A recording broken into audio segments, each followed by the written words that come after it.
Namaste. Welcome back everyone. Hope you're doing good. In this video, we are going to be continuing with the Archon quest, Song of the Welkin Moon Act 10 of Myriad Paths, Flux and Dissolution. And I can't wait to fight Dottore, so without waiting any further, let's get started. Well, here we are, continuing with the Archon quest. I think it's Song of the Welkin Moon Act 10 of Myriad Paths, Flux and Dissolution. I think we were just getting started with the previous Archon quest, that was Act 9, and we were just about to enter Aru. So without any further ado, let's get started. Oh, there you go, traveler. Yeah, this way.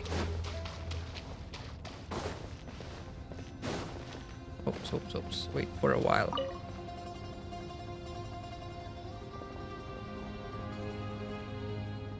You must be the ones tasked by the Academia with renovating Aru? That's right. Good afternoon. I'm Kaveh, and these two are Termezi and Naisaburi. Hey, I'll hate them. Come and introduce yourself. We've met before. This is Thoth, the Ibis King, and everyone knows these two. Afternoon, gentlemen. I've only ever seen these two in murals. Ah, the paintings in the temple. They show us chatting, playing cards, playing chess. Precisely the activities we most enjoy, funnily enough. No, only you enjoy playing chess. We were just humoring you. I wouldn't go that far. Back to the matter at hand. A preliminary assessment by the Academia indicates that this project requires expertise in various disciplines, including the deciphering of ancient texts, mechanical engineering, the restoration of ancient ruins, and elemental theory. The most capable minds in their respective fields are here before you. If there are no objections, we'd like to begin our work. The artisans who built Aru for Al-Ahmar gave their very lives to create this splendid work. Follow their example by giving your utmost devotion to this project. I didn't know that. We'll do our best, of course, but we certainly won't be sacrificing our lives. Such brazen words. Humans these days are a far cry from their ancestors. What little respect you show for King Deshret. No, that's not what he meant. Please, don't mind him. He shares your sentiments, just not your, penchant for hyperbole. Assuming that's what you were going for? Okay, don't start fighting I just now. think it's important to manage expectations. Forgive my lack of courtesy, but we simply can't sacrifice our lives to the gods on completion of the project like people in the legends of old. Here's a first draft of the project proposal for your perusal. Please let us know if you have any requests. Normally, I'd have made it look a lot more visually appealing, but we were really pressed for time on this occasion. I hope you'll forgive me if it's a little rough around the edges. Naturally. Harishaf feels a lot similar to Al-Haytham, doesn't he? If my fellow ministers deem this meager display of respect sufficient, I suppose I can consider agreeing to their proposal. Why are you so preoccupied with the ostentatious displays of respect to Al-Ahmar? We should be trying to make things easy for them. You never know. We might have to rely on these young people to look after us in our old age. Exactly. This is Aru's mainframe. Be reminded to use it with great caution. We certainly will. Thank you for your assistance. You may attempt to lay out punishment should you so desire, though I'm afraid it would be futile. You and I both know that certain components of Aru can only be operated by humans. King Deshret always believed in humanity. Still, the reason that Aru's modules are designed that way is not so much because he trusted them, but more because he was wary of you. Is that true? No wonder human artisans helped to build Aru then. He actually required human assistance to create his greatest work.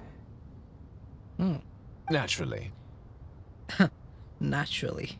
Have you noticed that the Goat King keeps giving superficial responses? It's like he's Yeah. just going through the motions and leaving the real debate to his colleagues. He understands the art of perfunctory speech. That's what earned him his position as the Minister of Ministers. It seems the rumors about King Deshret being a poor judge of character are baseless after all. Excuse me for being blunt, but it sounds suspiciously like you're putting yourself on a See? pedestal and mocking me. You're mistaken. And while there's nothing strictly wrong with making every conversation about yourself, it's not exactly a positive tendency either. You? Whatever. I knew it'd be like this working with you. All right, let me past. I need to look at this console. It's your job to activate it after all. Let's begin. Everyone, please proceed with the external checks and preparations as per the procedures outlined in the engineering plan.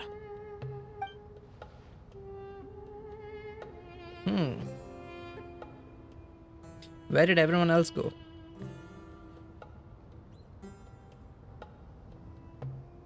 Hello there, youngsters. Whoa, the Ibis King came to life. What do you mean, came to life? I've been alive the whole time. Yeah, he was right in front of you, right? You did say we could start our research, right? Are you having second thoughts now? I've reviewed the proposal. The work you're planning to carry out on this grand device is ambitious in its scope. You have ample confidence in your abilities, I take it? I wouldn't say I'm feeling hugely confident, but given how bad things are, I'd rather at least try something than sit around waiting to die. You are the top scholars of your day. I trust you are aware that there are countless links between Aru and the Akasha. Aru and the Akasha? But I thought the Akasha was the Academia's greatest technological accomplishment, created years ago by the Dendro Archon to help her people access knowledge. And you too? Do you not know either? You've read the instruction manual, right? You tell them. An instruction manual? The Akasha has an instruction manual? The Dendro Archon is a kind and thoughtful god indeed. It used to sit on a shelf in the corner at the House of Dana. Not the most popular read. If the manual is to be believed, Aru was in fact the original inspiration for the Akasha system. what? But there are so few records about Aru anywhere. And practically none of the scientific expeditions into the desert had anything to do with it. Ah, but this is something you could not possibly have known. You may have heard many stories about the desert, but what is the most important aspect of history? Consider this a quiz. Anyone from Vahumana present? I'm from Vahumana. It's, well, veracity. Precisely. And a large part of veracity is the chronological order in which events occur. I may as well tell you. In the beginning, Nabu Malikata, the goddess of flowers, descended upon Sumeru. The glory of the heaven was within her. She brought life, oases, and knowledge to this land. Then she created the Jinn, enlightened them, and ordered them to serve her. Two other gods also walked upon this land where wisdom flowed in abundance, and the three met beneath the great green trees. It was the first and greatest alliance. We should speak with reverence of this covenant between the three, which transcended both time and life. For they promised that in Sumeru, wisdom would be shared with all. All the great changes in Sumeru's history began with the goddess of flowers. For King Deshret's sake, she pried into the secrets of Celestia, and for this was burned to ashes by the flames of wrath. Oh no. So grieved was King Deshret by her passing that he lost all interest in state affairs and devoted himself instead to the knowledge that she had brought back. It was after learning of the technology from that floating island in the sky that he first conceived of Aru. I see. So that's how she died. And so, the Akasha was inspired by Aru, while the basis for Aru itself came from Celestia's technology. Well, if the two share a common technological origin, then connecting one system to the other is an entirely feasible idea. Unbelievable. Have you no reverence at all for celestial technology? No, I do, but there's no time for that. The schedule is too tight. Blame it on the deadline. Perhaps you could try coming up with our cutoff dates. You know what it's like having to turn around 5 different drafts in one day? I wouldn't wish it on my worst enemy. Yeah, also, Sir Ibis, King, you don't plan on getting directly involved at all, do you? Yes, well, you strike us more as having come to give a popular science lecture. Or, wait, does this count as more of a first-hand witness statement? Neither. Anyway, this sounds like far too much work for me. Still, if Aru is so powerful, why didn't King Deshret use it for more ambitious ends? Because it was never fully completed. King Deshret had grand plans, but he perished before they could come to fruition. In the beginning, his wish was to create something that could rival the very world itself. The Lord of Flowers sacrificed everything for that ambition. What he desired, she bestowed, and thus was knowledge brought into the world. Her courage and sacrifice had to be honored with the most splendid of monuments, or King Deshret would surely have deemed it a grave injustice. Can we pet pets now? Like, can we carry them? And that monument, built from knowledge and technology, etched with a sacrificial and courageous love, even in its unfinished form, it deserves to be treasured. At that time, King Deshret said the following to the Lord of Dendro: "Since we share an eternal covenant, I shall never be your enemy. Hence, the fruit of wisdom from the heavens is not to be devoured." Okay. Remember, it is not that I lack the power to become the enemy of wisdom. Yet you and she have taught me much and shown me kindness. For this, I cherish you both. In the end, Aru was only used to store a portion of the souls. It was but a primitive form of the masterwork the king had envisaged. His final hope for Aru was to return to the past, when she yet lived. So the point you're making is, King Deshret was both powerful and ambitious, and he only ceased his imperious ways out of affection for the goddess of flowers and the Dendro Archon. You could see this as an act of mercy, but you could also see it as the sentiments that lay between these three gods placing constraints on him. This was, after all, the foundation of the alliance between them. This explains why Aru was both a prison and a monument, and why the answer to the 3 questions was time. You have to be careful who you get involved with, or you invite all manner of misfortune. This is as true for gods as it is for humans. Love is the same. It is both a prison and a monument. All right, let us pause the story here for now. Seeing as you've been so diligent, I'll offer a little help. Who's in charge again? Is it you two? Ah, yes, me and him. Now then, close your eyes. Wisdom hides in the space between the tangible and the intangible. It is to convey the incommunicable through the simplest of mediums. By the power of King Deshret, I shall grant you a glimpse into the unseen secrets that lie at the threshold of existence. Well, let's go.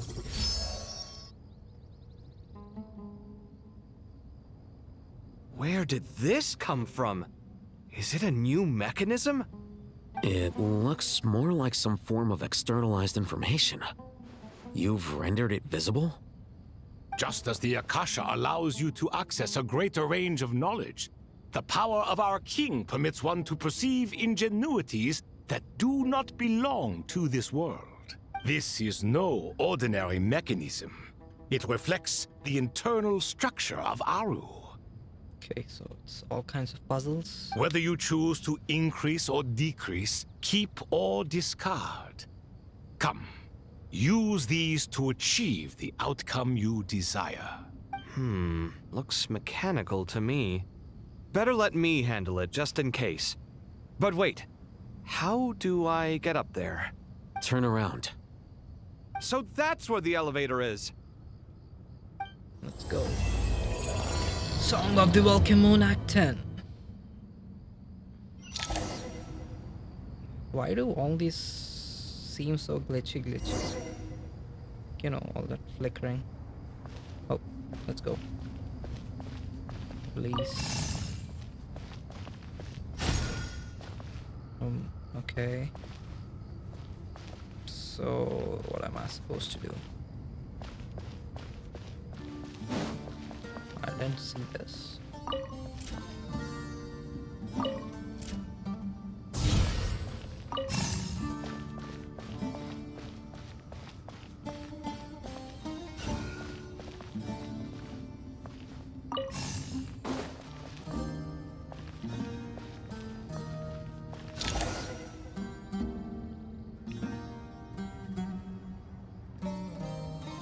Obelisks were used to record important information in the ancient desert civilization. Hey, Al-Haytham, there's some writing here I'll need you to decipher. I've sent it to your screen. Do you see it? Oh, Got it. sent it to a screen. It's a little blurry, but I should manage. Take a look and tell me what it says. Oh, and I'll send any other similar text directly to you from now on. Let's start with this one. It's a variant of an older script. Herein lie verses written for the Yellow Sands. Looks like cultural information from the age of King Deshret. If so, I suggest you delete it. Why? Words thrown together merely for fun. I had no idea Aru kept a record of this. Well, as long as you're certain that this is strictly private information, that's fine. It is unimportant. All right, well, I guess I'll start now. Okay, what's next? Okay, where will this go? Ah.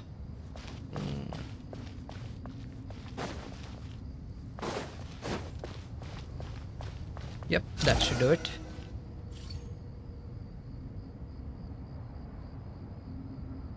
Found some more. Sending them over to you now. These are all reports about the Gurubad conflict. Can we delete them? I'd say so. Most of this information has already been archived anyway. What if there are details in there that Vahumana missed? What are we supposed to do if they come after us in the future? They'll just have to live with it. If we don't resolve these issues now, there won't even be an academia in the future, let alone a Vahumana Darshan. Yeah, you're right. Okay, done. There's some other similar monuments nearby. Oh my I'll god, check them out. what's that?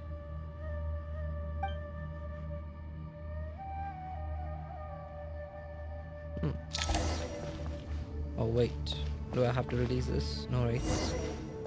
Okay, it's a new one again.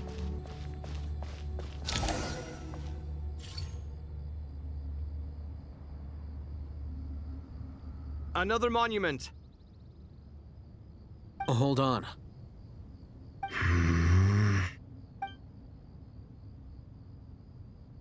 You're still reading it? How long is it? It records the development and governance of the Oasis civilization. Most of it concerns the Jinn, but it also contains records left by the artisans who built Aru.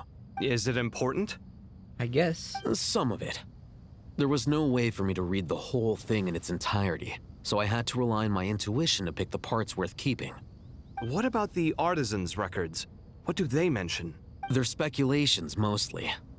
For instance, they were wondering how to protect themselves if King Deshret decided to silence them after the construction of Aru was complete.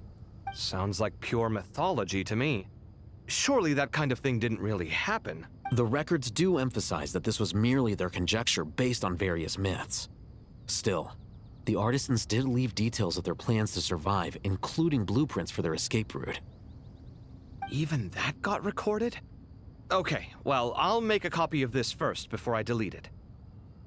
Is that truly necessary? You won't be needing those. I mean, just in case. No, the blueprints are important. I want to keep them as a memento.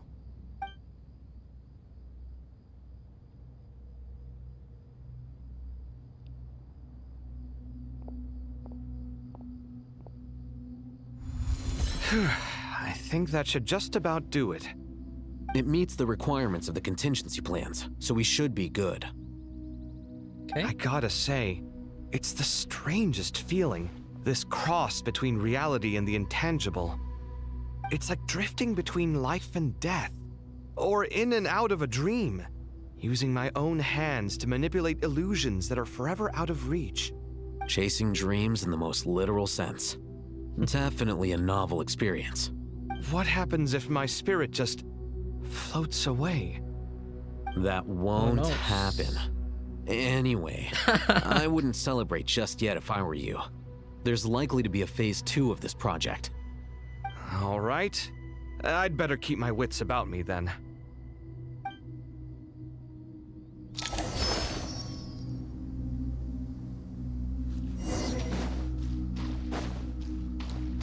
What are you guys still talking?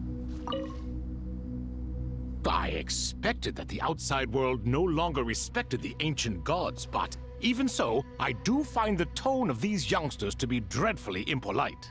It should hardly come as a surprise to you. I remember you saying the same thing last time. I assumed that was just a one-off. I did not realize it was the norm. Don't you think that young lad's matter-of-fact tone sounds familiar? It bears Yeah, a rather uncanny see, I resemblance told you. to you. Alhaitham Goatee. sounds a lot similar to Goatee. I mean, Surely a Shaft. sign that he is a man of rare intelligence. Oh, The rest of them, though, much better. The blonde-haired one, for instance. So sincere. That's the kind of kid I can respect. Wait, do you mean Kave or the Traveler? oh, really? Well, what about your disciple, Nefer? She's about the furthest from sincerity that a person can get. And now you hit the crux of the issue. Thoth is spouting lies again. He cares nothing for sincerity. He likes Nefer simply because her personality is just like his. Thus, in giving his approval to Nefer, Thoth is simply validating himself. The rest is but smoke and mirrors. You have some nerve saying that. There really is no helping you two. Shut up, chess rookie. What nonsense is this? How dare you tell me to shut up? How can you engage in such banal chitter-chatter at a time like this? Aru has been opened. The glory and splendor of a bygone age is about to sweep over the earth like a flood. And you're here squabbling like petulant children. All three of you are insufferable. King Deshret was merciful, indeed, giving you a chance to be released from prison. I say, you should have been locked up for good. But Bennu, look on the bright side. Had they not been released, we would not have been awoken. Oh. You've been here this whole time. You should be scolding them along with me. I miss Hermanubis. It's not a real reunion without him here. And now you're avoiding the topic and talking to yourself. Why King Deshret designed your personality like this, I will never understand. Isn't this simply proof that our king supports my free will? Oh, look at those two rust buckets. Suddenly, you two do not seem so bad after all. Here, here. If being stuck together for thousands of years fosters no friendship, I cannot say what would. Naturally. Well. Okay. Where's the next place we have to go? Go here? No, wait. Yep. Tainari, Alhaitham. Okay, rest for a while.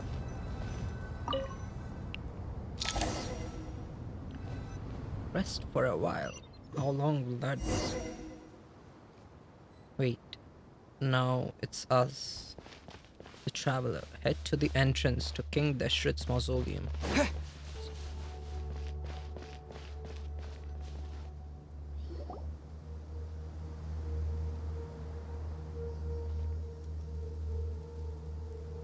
Traveler from afar, do you worry for the fate of Sumeru as well? When did you come here? Whoa! It's Sobek the Crocodile King! Greetings, Crocodile King. Please be at ease. I'm just here to chat with you about Lesser Lord Kusanali. Sounds like you really care about her. Yes, although to be exact, it is a mixture of both concern and curiosity that I feel. Speaking of Nahida, Paimon was wondering how she's doing. Wait a moment. What is it? I tried calling out to a pep, but there was no response. This can only mean that she is focusing all her energy on taking care of Lesser Lord Kusanali. All the gods who served King Deshret seemed super surprised to hear that Apep agreed to help Nahida. Guessing she made a bad impression on you or something. Wait, how can you even talk to each other? I'm guessing it's some kind of powers. Are you aware of the history between her and our king? No, I'm not. The story begins a long time ago. Al-Ahmar was always a wishful thinker where the Dendro dragon was concerned. Without consulting her, he decided to list her among the 7 pillars and declared his own power to be far superior to hers. That was when our king was at the height of his power. Ibis Goti and I were no match for him, and so we chose to submit and serve as his ministers. But not Apep. No, she never thought much of him. Goatee. To Apep, Nice name. Al-Ahmar's pride and sense of superiority were nothing but ignorance and hubris. In fact, they fought numerous times, but usually the battle ended in a draw. In the end, King Deshret coveted the power of Celestia, only to end up corrupted by knowledge. His final act was to trick the dragon into swallowing him whole, leaving her to bear the torment of his sins. The Dendro dragon stands for the glory of a bygone era. She hated Al-Ahmar and what he represented. All the gods, all the power they wielded. And so, her willingness to help the Dendro Archon through this crisis comes as a great surprise indeed. It makes one wonder whether, perhaps, the Dendro Archon assisted her in the past. Yep, Nahida did her a huge favor. You tell Sobek about how Nahida helped to free Apep from her suffering. So Lesser Lord Kusanali put an end to the Dendro Dragon's many long years of torment. As much as she loathes the 7, Apep knows kindness when she sees it. No wonder she was willing to make an exception. Yeah, that's the sense we got from dealing with her too. She is not incapable of coexisting with other living things. Rather, she actively chooses to avoid coexistence. And this despite the fact that she symbolizes life itself. How ironic. All of this being said, I wouldn't expect too much from her if I were you. Nothing will change her hatred towards humanity and gods. We'll keep that in mind. Anyway, Got how it. much longer do you think Nahida needs to stay with Apep? Maybe we should go and pick her up. For all we know, the Fatui might still be in the desert. Just to be on the safe side, why don't we grab anyone who isn't busy right now and go look for her? I'm alright, Paimon. I'm alright. Oh, it's Nahida. Huh? Was that Nahida's voice? It seems the treatment was effective. Let's go. Since when do my deeds require your evaluation?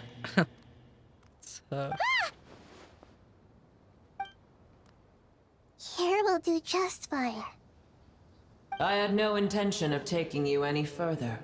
One ought not expect greater generosity than they have earned. You always hide your kindness away like an oasis within a sandstorm. Only those who make it through the swirling winds can know just how beautiful that oasis is, and how much hope it brings. You dare appraise my being? No, I'm expressing my gratitude. I want to thank you for sharing your precious life force with me.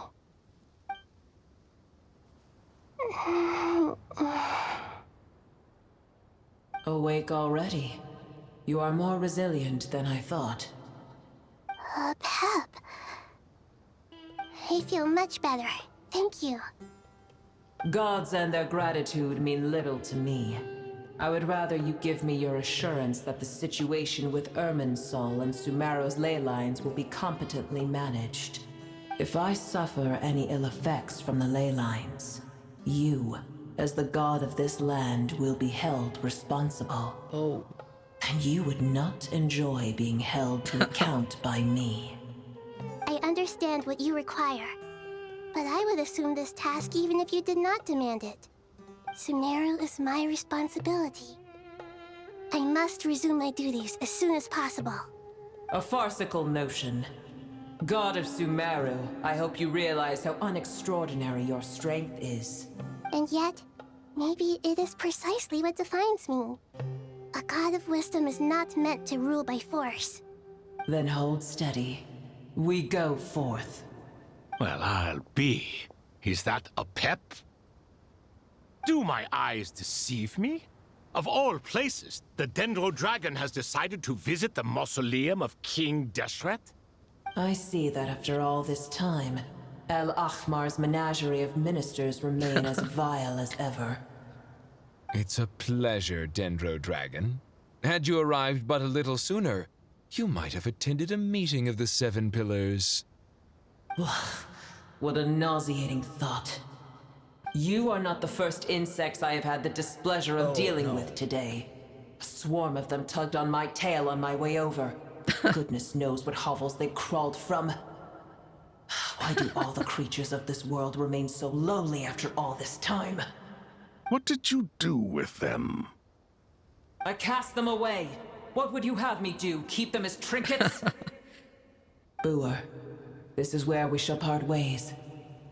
To be clear, I do not wish to see you or anyone else here ever again, unless absolutely necessary. Then I wish you peace as you return to your dwelling place. Thank you for helping, Nahida. It matters not to me. Simply refrain from bothering me again.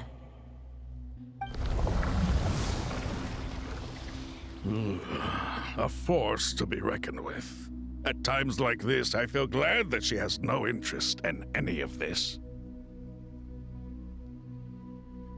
Hold on, just hold on, okay? We're almost there. Oh, it's Sorush. And the Aranara. We made it! Huh? Wait, that voice! It's... Uh-oh, I'm gonna fall!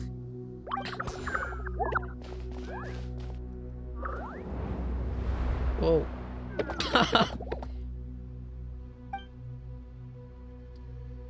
I've got you. Well, that's a relief. A pair of safe hands indeed. The Dendro Archon's familiars. They are the last thing I expected to see here. Huh? Wait, what are the Aranara doing here? Don't you guys hate the desert? Obviously I was worried about the Dendro Archon. I've been supporting them with my Pari powers the whole way here. Oh, you seem pretty nervous. Is it because there are too many people around? Not just people. It's all these non-human beings, too. It's hard on them. I can't believe you made such a long and dangerous journey just for my sake. I appreciate your support so much. Thank you all. I'll have to ask everyone to wait while I help our new arrival settle in. Once I'm done, I'll gather everyone to discuss our next steps. Traveler, Paimon, shall we find a place for our friends to stay? Sure, why not? Awesome! Let's go. Well, first I have some questions. Okay. You answer Nahida's questions, bringing her up to speed on everything that has happened. Okay, I think that covers everything. Thank you. We can get going now.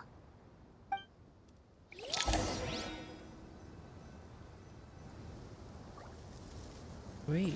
Arabalika, Aradashan, Arasata, Sorosh. Oh, it's everyone. Ayuta, Ararikan, Arasaha, Arapas. Okay, where am I supposed to go? Oh, so they are gonna follow me. Nice.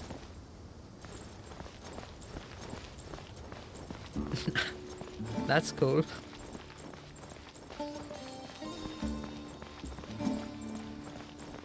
Hey, what if I jump? Oh, I can't jump. Okay, so let's just keep going.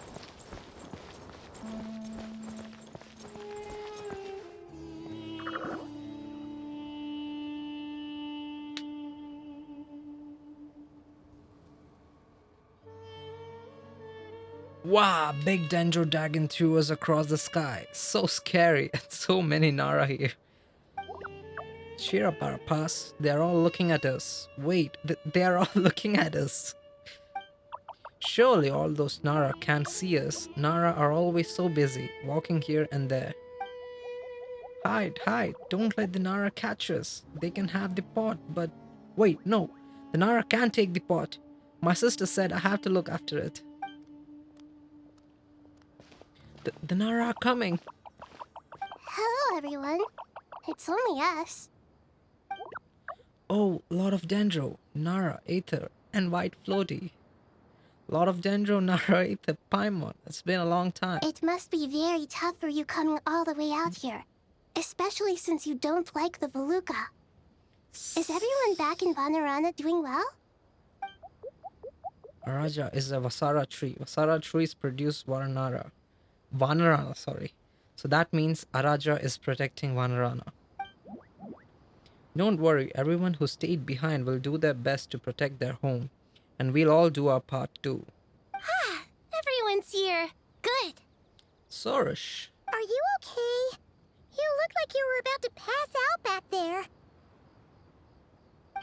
Then you're forgetting who I am. Don't underestimate me. Sorosh, the mighty red floaty.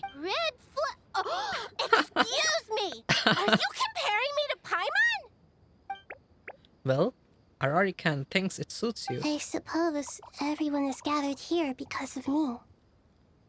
As we can see, the situation is critical, and everyone is very busy with their various tasks, so... Need help? Arapas can help. We can all help. Arapas brought a pot to make soup. Very delicious. All of us are here to help. Arabalika, Ararikan, Arapas, Aradashan, Arayuta, Arasata, and Arasaha will all help. I can't thank you enough. Right now, we're focused on restructuring Aru, processing excess information, and helping restore everyone's confidence. I'm sure you'll find it all very straightforward. I can help too. Just let me know where I'm needed. Together. Lord of Dendro, Arabalika has something important to tell you. On our way out of Vanarana, we saw some Nara talking in secret. Male Nara, up to no good. Up to no good?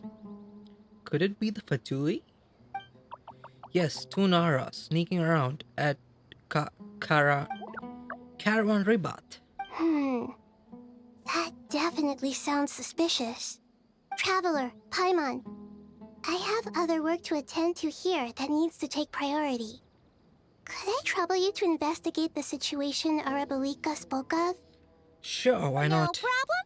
Leave it to us. Thank you. I'm counting on you. There's one other thing. If you are to work alongside the people of Sumeru, you will need to make yourselves visible to them. Is that acceptable to everyone? Well, if we really have to. I guess we have no choice. Don't be afraid, Arpas. You make the most delicious soup. Everyone will like you. There's nothing to fear. No one here will hurt you. But if you do feel afraid, don't worry. Just call my name and I'll be there. Okay. Very well. Now, I shall bestow a small blessing upon you all. Whenever people see you and interact with you, from the moment their gaze meets yours, they will experience the most beautiful of dreams. Oh, that's nice. Nahida gently raises her hand. You don't know what she did, but you feel a wonderful presence, like something out of a lovely dream indeed. Sunlight trickling through the branches, glistening like gold leaf. The trees chanting softly in the breeze as the flowing water plays a symphony. Your heart swells up like a balloon as it fills with happiness. There are many terrible things yet to be resolved, but in this moment all you feel is peace, friendship, and love as you stand side by side with dozens of other creatures together in the forest. Forest? The people around you turn their heads and scan their surroundings. They hear it too. Ancient voices speak from the forest, soothing everyone's hearts. Do not fear, do not be afraid, do not be overcome by the storm. Do not fear. We will face it together. This too shall pass. That's a blessing, huh? Wait, we can talk with them? Wow, the Nara are looking this way. Uh-oh, uh-oh. It's okay, it's okay. Arabalika will protect you all. Ayuta. Okay, it's the same thing. Got it. And what about this guy? Oh, we can't talk to them. Okay, let's go. Head to Aru's shoot.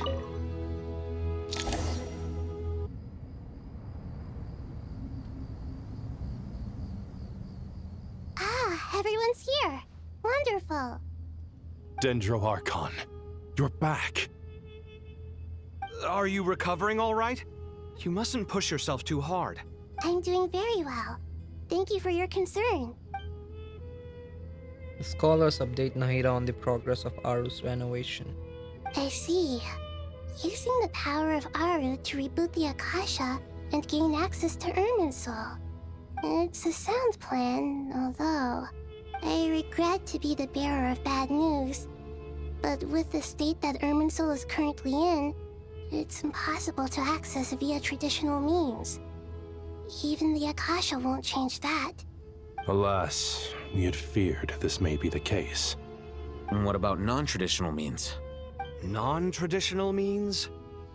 What do you mean? Are you saying... Desperate times call for new measures. Desperate times, desperate measures. Caravan Rebath. Oh, it's Wanderer, Nefer, and Sino. And us, of course.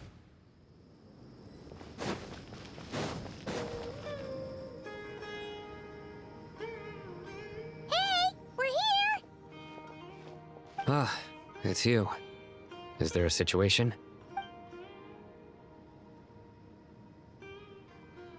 The Aranara have good intuition when it comes to people. In other words, there may well be a traitor among us. Whoa, we have a traitor? Given everything that's going on, I'd be more surprised if there wasn't. Miss Nefer, as a professional intelligence broker, I trust you have a solution? Not one that I'm willing to volunteer. What's in it for me? Let's say I'll treat this as a pilot project aimed at expanding your intelligence operations.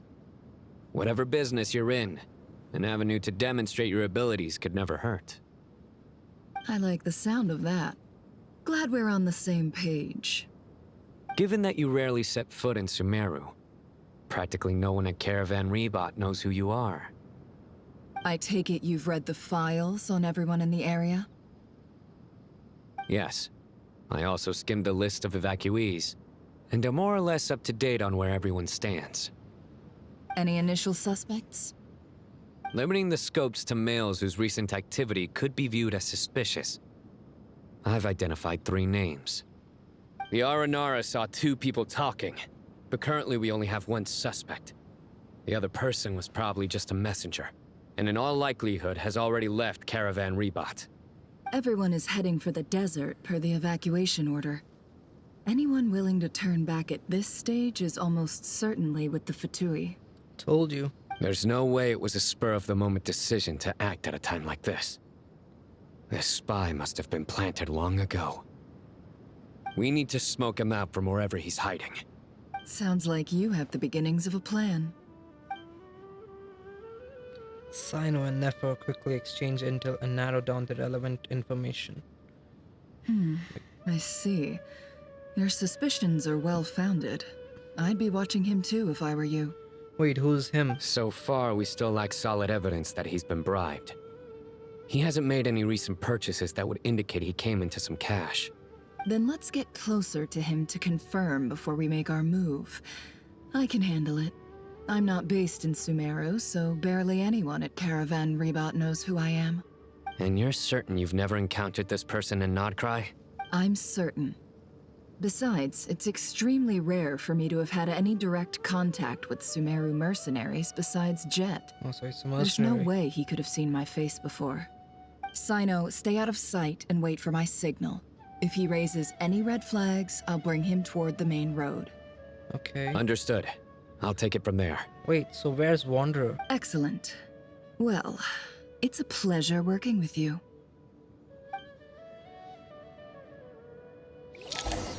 Okay, now it's just Nefer.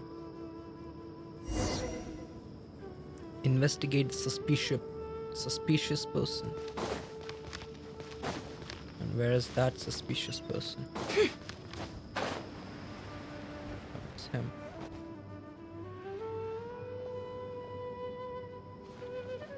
Darker skin, scars, frequents the desert and has ample combat experience. Nothing unusual about how he dresses or acts. What's that he's looking at? A coin. Interesting. Could that be how his contact paid him? Conveniently discreet for someone trying to hide any unexplained income. And yet it could be highly valuable. Sorry to bother you. Has everyone here already left? I don't suppose you happen to see a lady wearing a hat? Ma'am, what are you doing in Caravan Rebot all by yourself? The main group evacuated some time ago. Didn't you pass them on the road? My friend and I lost some of our cargo along the way. I didn't want to miss out on potential business, so I told her to go on ahead and meet the client while I retraced our steps. I didn't think it would be so late by the time I found it. And then there was a terrible sandstorm. I guess I must have taken a wrong turn, because I didn't see any large groups on my way here. Forgive me for asking, but just to be on the safe side, could you describe this friend of yours? Sure. She has blonde hair, and she was wearing a hat and a white dress. You'd definitely know if you'd seen her. Yes, I think that does ring a bell. Ah, my apologies. During this exceptional time, the Core of 30 are under orders to be extra cautious when dealing with unknown people, whoever they might be. I understand. Well, sir, is there anything else you need to know? If not, I'd better try and catch up with them. Hey, wait! They left a good while ago now. You'll never catch up with them on your own. Why don't I give you a ride? I'm here to collect the last few people anyway. We have plenty of carts, so one more won't be a problem. That would be amazing. Traveling with a group will be much safer. I'll have to pay you for your trouble. Hey, let's not worry about the money for now. Wait here a moment. Once I'm done packing up, I'll take you to join the rest of the group. All right, thanks. Let me know if you need a hand carrying anything. No need for that. I'm strong enough for both of us. Wait, so is he the suspect right now? Okay. Well, I wish there was some way I could repay you. Guess it's my lucky day. running into someone who knows what they're doing here. You might have just saved my life, you know? You're not wrong there. I mean, what kind of cargo is so important that it's worth risking your life to get back? I hope for your sake that it's priceless. Actually, I suppose I can tell you, since you've been such a big help. But be sure to keep it to yourself, or we could both be in big trouble. Oh, really? Sounds mysterious. We're in the antiques business. You understand? Some of our goods aren't acquired through the most legitimate means. We have to be very discreet when we're selling them. That's why I had to go looking for the missing cargo alone. Ah, no wonder. Well, ma'am, in that case, it turns out that maybe there is something you could do for me. Oh, and what's that? I'm all ears. But to be clear, our commission isn't cheap. Think carefully before you ask. We don't want to ruin our relationship before we even hit the road. I'm sure that won't be a problem. My issue is, I have something that's a little difficult to sell on as well. Take a look at this. The mercenary reveals the old coin in his hand. Thanks to her dealings in Nordcry, Nefer has seen plenty of antiques in her time and recognizes it as a very rare, high-value item. The ancient coin used to pay off the mercenary is made of pure gold. At first glance, it's hard to discern its country of origin. If sold to an astute collector, it would fetch a very high price. Pure gold? That's quite something. How'd you come across it? Dig it out of some ancient tomb? If you look hard enough, there are many treasures to be found in the mausoleum of King Deshret. Oh, so you stole it? It has no distinct Snezhnayan markings. That'll be why he's going with that story. And he clearly doesn't want to arouse suspicion, so he's on the lookout for an opportunity to make a quiet trade. Surely you have an existing business partner. Won't they take it off your hands? I hope I won't be attracting the wrath of my competitors by helping you sell this. The shop I used to work with is having cash flow issues at the moment after losing some money. I'm under enough pressure as it is without having to deal with them. On the off chance anything went wrong, I'd never get my money back. I understand. Gold is the last thing that traders with cash flow problems want to see. Well, in that case, I think we can work something out. As it happens, I'm just about done packing. Shall we make a move? Sure. Let's walk and talk. This evacuation was a huge operation. They needed a few people to stay behind and tie up loose ends. And I ended up being one of them. You're lucky you ran into us in time. I certainly am. I don't know how this happened. One thing led to another, and look how it ended up. I just hope our client doesn't get spooked and cancel their order. Fingers crossed. But either way, life goes on, and we all have to make a living somehow.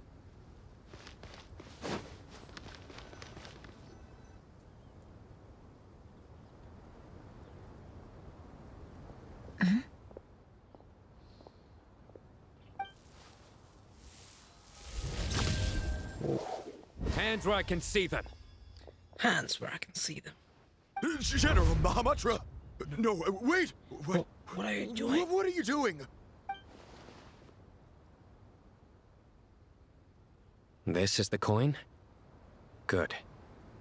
Sadly, you won't have the chance to spend it. Nicely done.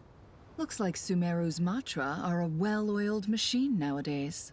Unmarked gold coins are quite difficult to trace. Thanks to you, we have secured the evidence. Here's what's gonna happen. Sino nods to the group, then turns and leaves with the suspect. Before long, he returns with the intel he got out of the suspect. Southeast from here, leeward side of the hill. That's where he's meeting his contact. Great work. Okay. Candace tells me your interrogation skills are highly effective. Hers are quickly catching up. She's improved a lot in recent years. Looks like it's over to you for the next step. Because I'm quickest on my feet? Oh, so he's here finally. Because you know how to trail a target. Plus, it'll be easier to monitor their activity from the air. Fine. I'll be quick. One more thing. The Traveler just brought a message from the Dendro Archon. Once you're done with this, we're to meet up at the mausoleum of King Deshret. Got it. Will do. Are you sure you'll be okay on your own? Gee, I don't know. Maybe you should come with me. Okay. Then Paimon's coming with you. Okay. Really? You do know this is a stealth operation, right? Meaning, you have to be quiet? Paimon, are you sure about this? Well, Paimon at least wants to give it a shot. Oh. Like everyone says, if you never try, you'll never know. Besides, being the best guide in Teyvat has to count for something. This should be a piece of cake. I think he's regretting asking. Fine. Join me if you want. But be warned. If anything goes wrong, I'll have to gag you and shove you into a bush. No need! Paimon will be super careful. Promise! Good. Then what are we waiting for? Let's go. Ah! Coming! Coming!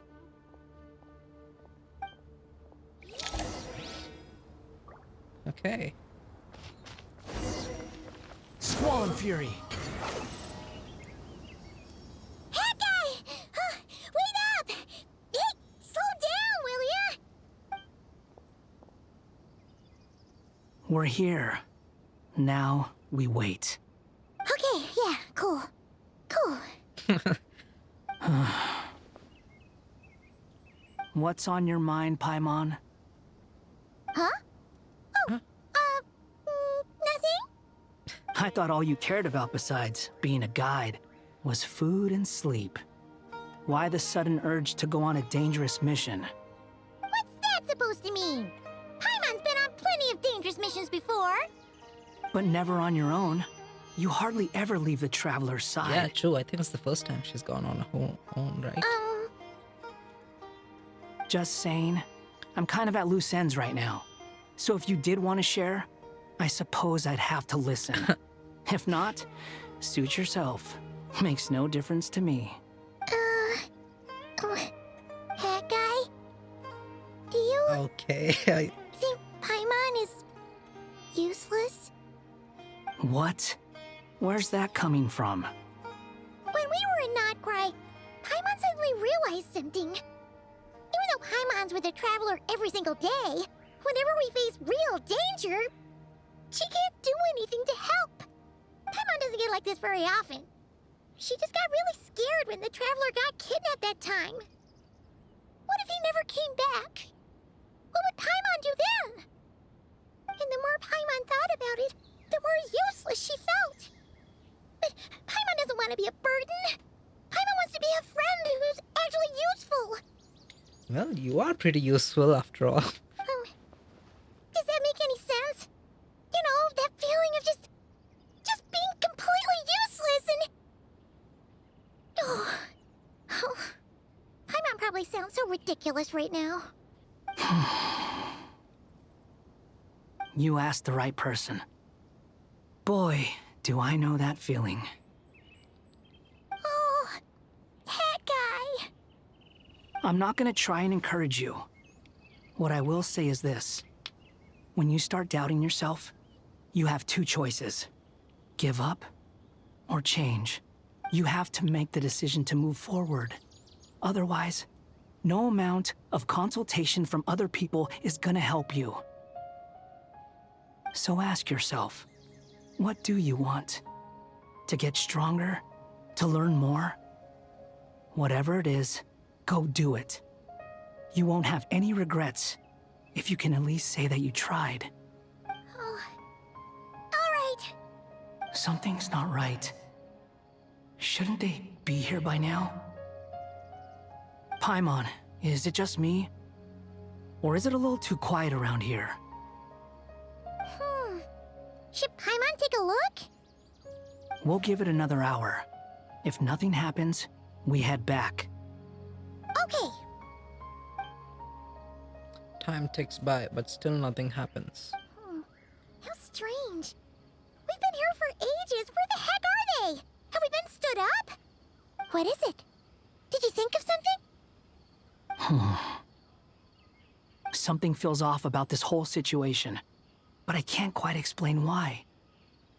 We know for sure that the guy Sinocot had something set up, yet somehow his contact is a no-show. So, either the handler got caught, or, more likely, they decided to cut our guy loose. But how would they know to do that? Wouldn't they at least send someone here to check things out? That's the problem. They couldn't possibly know what's happening here. Unless... This feels all too familiar. Come on, let's head back. Something's up. Something is definitely not right.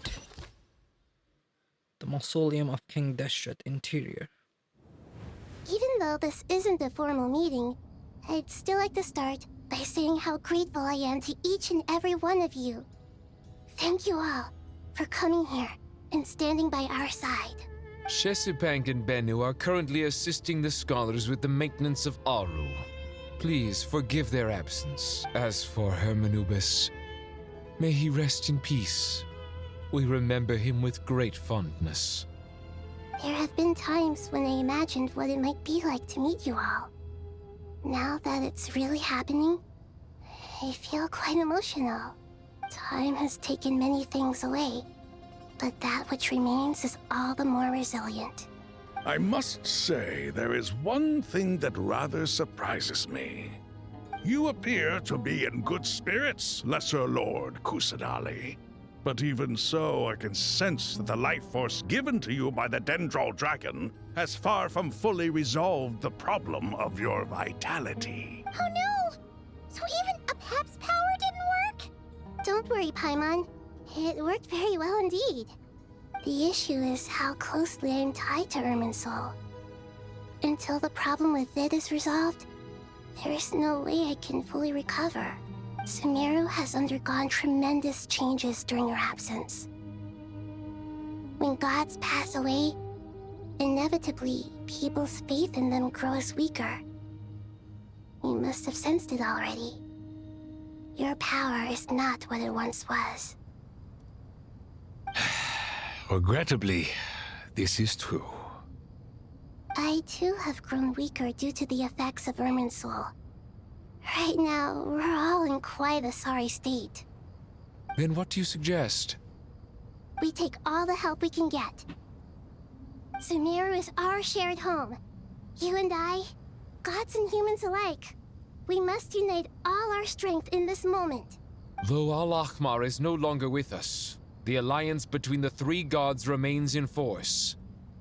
Regardless, as subjects of our king, we have a responsibility to support Sumeru through this catastrophe.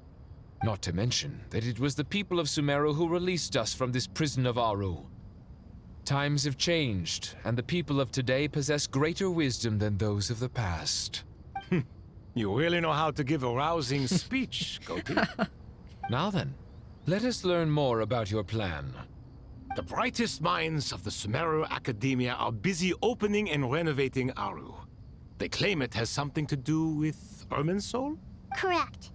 Irminsul has existed in Teyvat since the very beginning. But during the Age of the Dragons, it did not possess the significance it holds today. After the heavenly principles arrived, the power of the Light Realm was divided into elemental energy, and Irminsul was refashioned as a device that records and preserves all information. Since then, everything in this world has been inextricably linked to it. As the Dendro Archon, I have a duty to protect Irminsul. To Sumeru, it is both a national treasure and undeniably a major threat. Teyvat has seen many upheavals in the last few years. The most recent of these was a major crisis in Notcry, which forced Sumeru to be even more vigilant than usual. I made sure to monitor all the pathways through which an outsider could potentially transmit themselves into Irminsul. But despite my efforts, a major problem still arose within. I still believe that someone has actively invaded Irminsul. But rather than taking any of the pathways I referred to, the intruder chose instead to utilize the most direct route. And the only one that cannot be protected against, by entering Irminsul through death. Okay, I get it. I see what you mean. You cannot simply stop all deceased souls from returning to the ley lines because of a potential invasion that could occur at any time. That's right. As important as it is to guard against external threats, I couldn't allow myself to stop the souls of the departed from finding peace. Please, understand how difficult this predicament was for the Dendro Archon. Defense has never been an easy task. After Irminsul was invaded, my authority was quickly restricted. Soon after that, the tree began denying access to any connections. I'm sure you feel responsible, but you are not to blame. No one can predict every possible disaster. There will always be trials and tribulations for the world to endure. But the people of Sumeru should not have to endure this. We must find a way to break through the lockdown and connect to Irminsul. And this is why you need Aru. Yes. The only thing in Sumeru capable of rivaling Irminsul in terms of overall function and performance is Al-Akhmar's legacy, Aru. All I managed to do before falling into a coma was make some minor adjustments to Irminsul. Using Aru is a last resort, and a move that comes with enormous risks. The Scholar's initial plan was to borrow Aru's power to reboot the Akasha, then use the Akasha to connect to Irminsul and investigate. Unfortunately, Irminsul has suffered far greater damage than they first thought, rendering that plan futile. To rise to the challenge, we had to resort to more extreme and far costlier means. This has led to a number of new contingency plans. To reclaim Irminsul, our brightest scholars have made further modifications to Aru with multiple goals in mind. I thank you all for giving them your blessing in this endeavor. Human wisdom has clearly improved over the millennia. You have not only our support, but that of the Jinn, the Aranara, and the Pari. Together, we will do everything in our power to save Irminsul. By the way, when you spoke earlier of an intruder, it almost sounded as if you knew who you were dealing with and what they were capable of. Well, since you ask. Oh, what's happening?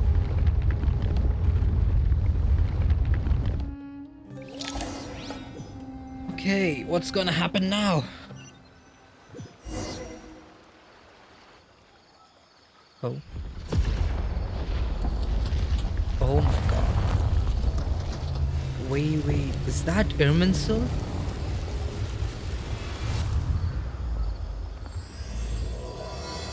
Oh, now we get the intro. Whoa. What's going on? It's all fires and Irminsul.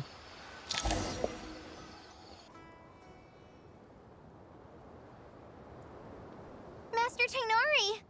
What is that? Is this Irminsul? How did this happen? What's going on inside? Luckily, we managed to evacuate everyone. What in the world was that? That was terrifying! Nahida, so this is the catastrophe she's been fighting against all this time. Oh my. I understand now, Dendro Archon. You make yourself quite clear indeed. Not once over the millennia has Irminsul been so terribly afflicted as this. Please continue, Dendro Archon. Irminsul's root system is what comprises the ley lines. In the past, it has always been hidden away, going unseen by the general populace. But now, an evil intruder is making it reveal itself. It has become a tree of unbridled greed. A clear sign that a deranged experiment has advanced to a new stage. Well, blasphemy. From where I stand, an experiment in the name of blasphemy sounds rather improper. okay, so it's Pantalone and the Doctor? But if we are to honor Dottore's will, this is what we must do. The birth of this tree proves to me beyond doubt that this incident is connected to him. But to explain the situation in full, there is someone I need to tell you about. In the most concise and precise language possible, Nahida explains what she knows about the second of the Fatui Harbingers, the Doctor. His true name is Zandik, and his crimes are beyond all reckoning. Zandik. So it was him. Yeah. I saw him in the desert once. A man of supreme arrogance. So this is where it has taken him. But didn't Dottore die and not cry? How is he still able to do all this? He must still have loyal followers amongst the Fatui. Even so, I'm still unclear as to how he has been able to wield such a profound influence over Irminsul. I can confirm that Fatui forces have arrived in Sumeru City. Furthermore, Irminsul seems to be undergoing some kind of mutation. Evil branches are beginning to grow. Things that do not belong to this world are slowly but surely materializing. Sorry, I couldn't think of any other word to describe it. They don't seem to be fully formed physical entities yet, after all. But they are gradually becoming real. A baleful tree climbing up into the heavens. Speaking of Dottore, I have some information on that front as well. Wanderer recounts how he and Paimon went to the meeting spot only to find no one waiting for them. I didn't think it was wise to state this out in the open. But my theory is, the mole wasn't cut off after he was caught. They wrote him off from the beginning. You mean, the Fatui never intended to follow through with him? Then why plant a mole at all? It's hardly a conventional strategy, and the rationale behind it is pretty twisted. But as it happens, I know someone who works exactly this way. And when it comes down to it, his goals are very simple. He just wants to confuse people, so they can't figure out what he's up to. He's been a collaborator of Dottore's from the outset. That fact alone confirms that Dottore is involved with this somehow. Some people gasp upon hearing this name, while others fall silent. Clearly, there is more going on here than anyone realized. Nahida proceeds to summon all relevant parties for a lengthy and in-depth meeting. Nahida gives a detailed explanation of the enemy and the potential scale of the crisis. After further intel provided by Nicole and Nefer, a plan is formulated and everyone prepares to get to work. There is still much to be done. Everyone, please remember our core strategy. Oh, the entire gang is here.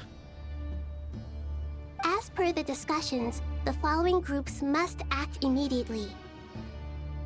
Mr. Al-Haytham and Mr. Kave, the next phase of the Aru renovation project must begin right away. Godspeed to you both. We'll give it everything we've got. The plan looks feasible, but the implementation will require certain resources. General Mahamatra Sino and his team will help to procure the materials required for modifying the terminal. No problem. I've already spoken with Sethos and Hat Guy, and they've agreed to assist me. This kind of thing is best left to the fleet-footed, right? Hat Guy? If it's efficiency you're after, we're the right people for the job. Following up on the elemental energy amplifier we discussed, Ms. Dory, I assume you're the one most familiar with the status of this project. Aside from the Dendro Archon, of course. Yep, that's right. Leave it to Lord Sangama Bay. Door is everywhere. Got it. Well, I'd like Madame Farazan, Kale, and Nicole to support Dory on the technical side. You can count on us. Will do. Rest assured, I'll take good care of Kale. Dia, Candace, and Nefer, you'll be in charge of negotiating between the various parties. I trust you remember our goal. You bet. We can handle it. Good. I believe that covers everything. Tainari will provide ad hoc support as needed, if that's okay. Poor Tainari. Must be tough being Nephis' student. Getting bossed around all day, every day. Hey, don't try and drive a wedge between us, you old rascal. All it says to me is that Master Nephis has faith in everyone's abilities. While I'm nominally here as backup, I doubt there will be many situations where my help is needed. Exactly. Finally, Traveler, you and I will head to the border between Sumeru and Natlan. Once that task is complete, I'll be asking some of you to accompany me to the Eternal Oasis. The Eternal Oasis? I thought that was just a legend. So it does exist after all. Regarding your trip to Natlan, under normal circumstances, a meeting between our two nations would be a far more formal affair. Unfortunately, Sumeru is all but completely cut off from the outside world at present. We meet Mawika? So regretfully, we won't be able to give the Pyro Archon Mawika the grand reception that she deserves. My apologies for the inconvenience. Not a problem. We'll do our utmost. No point putting too much pressure on yourselves. That goes for everyone. Right. Especially you, Dendro Archon. I'm sure you're still feeling quite weak. Don't worry about me. The Dendro Dragon's life force will sustain me. Plus, we'll be there every step of the way. Nahida will be just fine. Yes. I believe in myself. And I believe in every one of you. Let's go, everyone. Well, time to get going. Okay. So where are we headed next? A tower onto wisdom and folly. Talk to Alhaitham and Kaveh.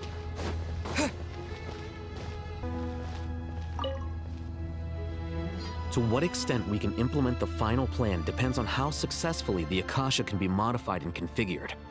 And to make sure the configuration works, Aru will also need some further optimization.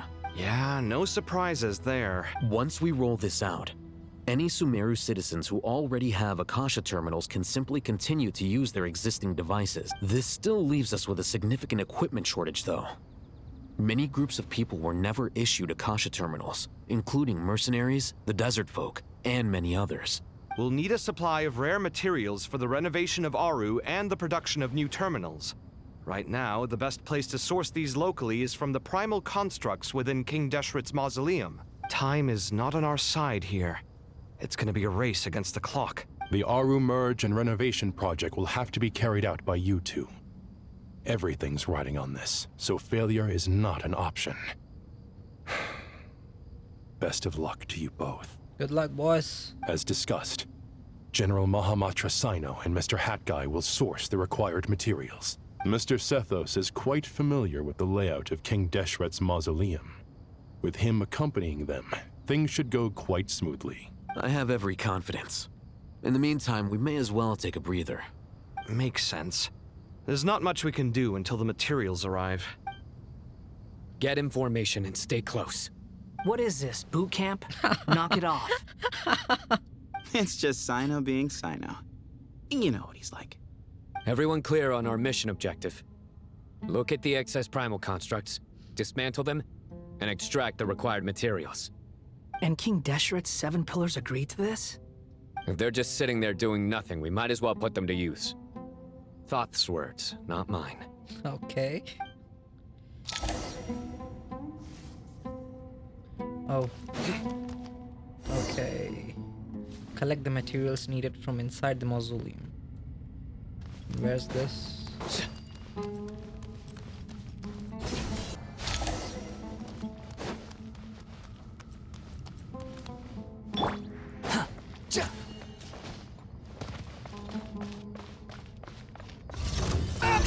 These devices should still be usable even though they're broken down.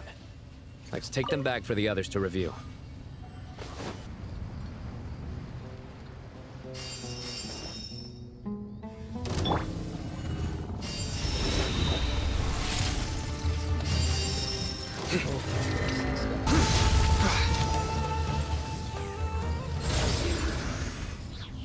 How many do we need again? Enough to make an Akasha terminal for everyone who doesn't own one. Okay, so that's gonna be a lot, right? I remember you telling me how revolutionary these Akasha terminals were. You've used one before, right? The Academia declared the Akasha to be the most powerful and comprehensive wisdom dissemination system in history. That should give you an idea of how powerful it is. Okay. Certainly sounds impressive. Neither Hat Guy nor I have ever had an Akasha terminal. Well, if it all goes to plan, that's about to change. Oh, so now we are Dory? What are we doing? Oh, goody! Thank you so much for handling the delivery. What a long way it was. You've really outdone yourselves. I'm well aware what a bumpy, dangerous journey it must have been. Now, I would have loved to oversee the process myself, but of course, those of us who know the plan can't leave the mausoleum. Oh, trust me, I'm patting myself on the back for my assembly work here. Simply flawless work. But will you really be needing all of this? According to our plan, yes, this is the quantity required.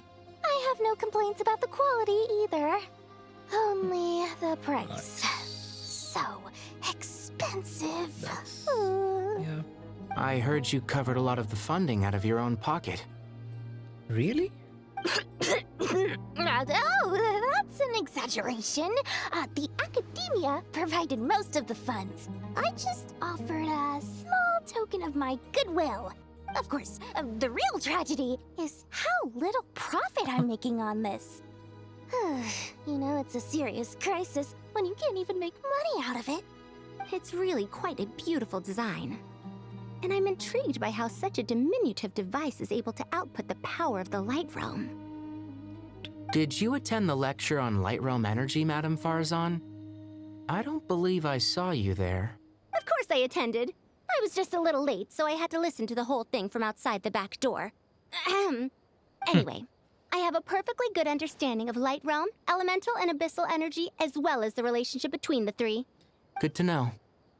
Master told me in private that the conversion process between Light Realm energy and elemental energy involves highly classified knowledge that shouldn't be disseminated too widely. But even so, the scholars still shared said information. Well, you can't enforce a rule that everyone breaks. Is that the idea? At first, the Dendro Archon was reluctant to explain it in great depth for safety reasons. Later, she came to terms with it, and simply informed my master that we would all have to face the question of survival together. To protect someone from such dangers means keeping them in the dark. But for someone to know and embody the wisdom within, they must understand its very essence. It's an information hazard. We're exposed to danger just by knowing the facts. And just like bait, it lures us in by offering us the solution to our problems. But if you're not careful, you'll end up pursuing it down a dark path. A tricky problem. But today, this big problem has been broken down into many smaller, more trivial ones. What do you mean? I get it. For instance, you and I share secret knowledge, while she and I take on the risks of life, death, and fate. Something like that? Oh, what? You and I? And she and I. Okay. What? That is not what I call a trivial problem. Well, as they often say in Vahumana, an event that is monumental to the individual is negligible in the grand scheme of history. Generally, the fate of the individual is an insignificant affair. Being from Amorta, where the subject of our research tends to be a lot more personal, I have to disagree. It's hard to dismiss the individual as insignificant. In other words, the big problem of survival has been broken down into many small, interconnected factors, and each one of us represents one of those factors. When the same secret is shared with a group of people, the same fate binds them together. Most people would find this unimaginable, but to us scholars, this is the path that has always beckoned to us. Sharing knowledge is a good way to fight against fate. I will always believe in that. All right. Okay. I think that's everything. Thanks a lot. But don't go anywhere just yet. I'll still be needing you to calibrate the equipment. Oh, it's these guys. inventory the materials and start the modification.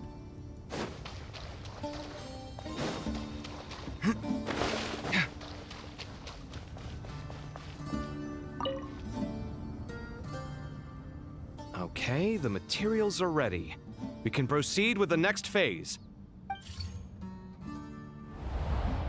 Alhaitham, how are you getting along? Most of the information in Aru is written in ancient desert scripts.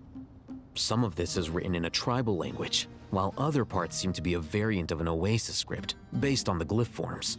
Oh. Not lost to history, I hope. Some are.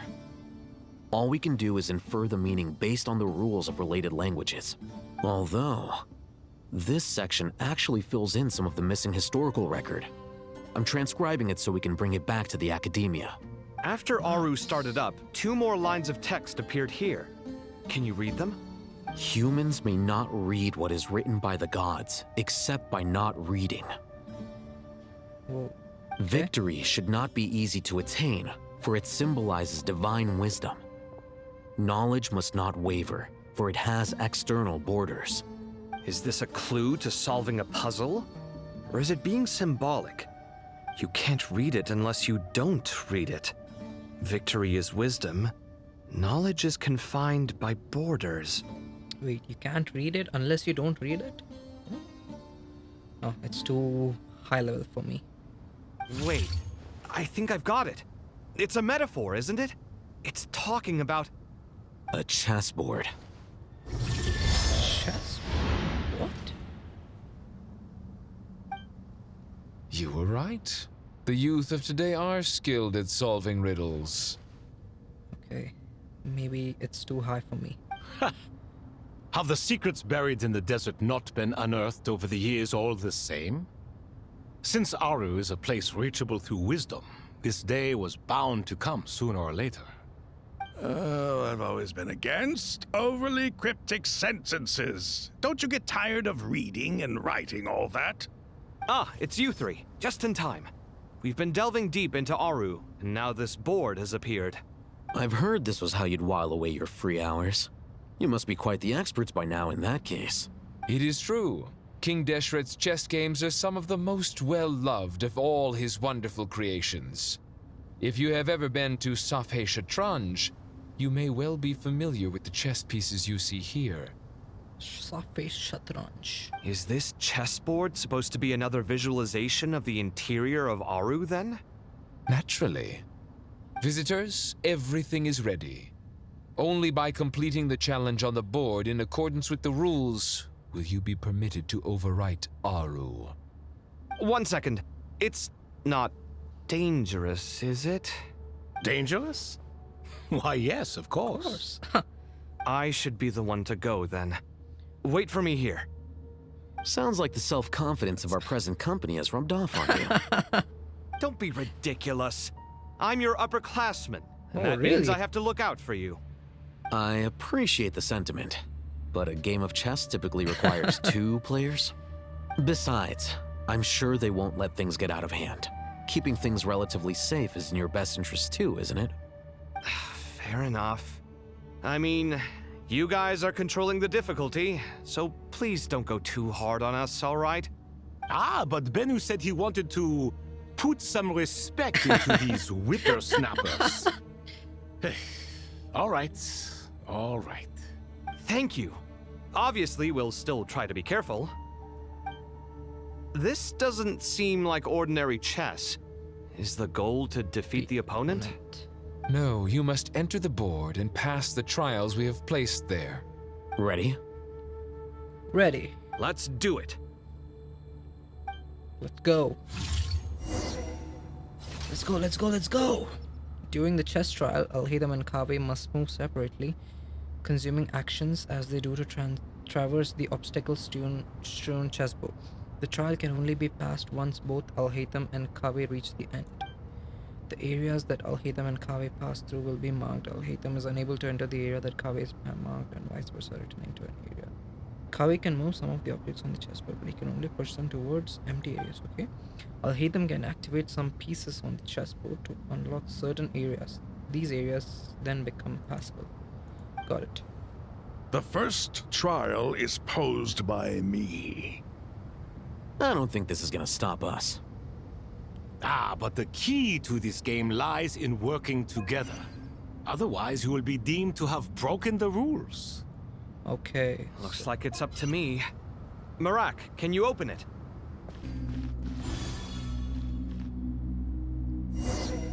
That should do it. Okay, there's another one. Now is the time for my trial. Oh, so there are gonna be 3 trials. Now, don't be nervous. I'll make it nice and easy for you. Okay. Really? Thanks in advance. We appreciate it. There we go. Wait, we can even lower the difficulty?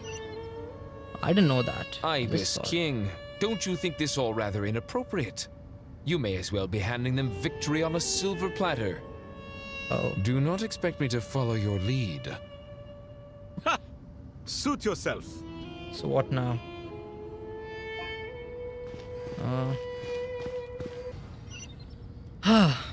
Ibis King. Okay, guys, don't I you think finally all got rather this. Inappropriate? I had to You may as literally well be try it handing them 5, victory 6 on a silver times. platter. Okay, let him speak. Do not expect me to follow your lead.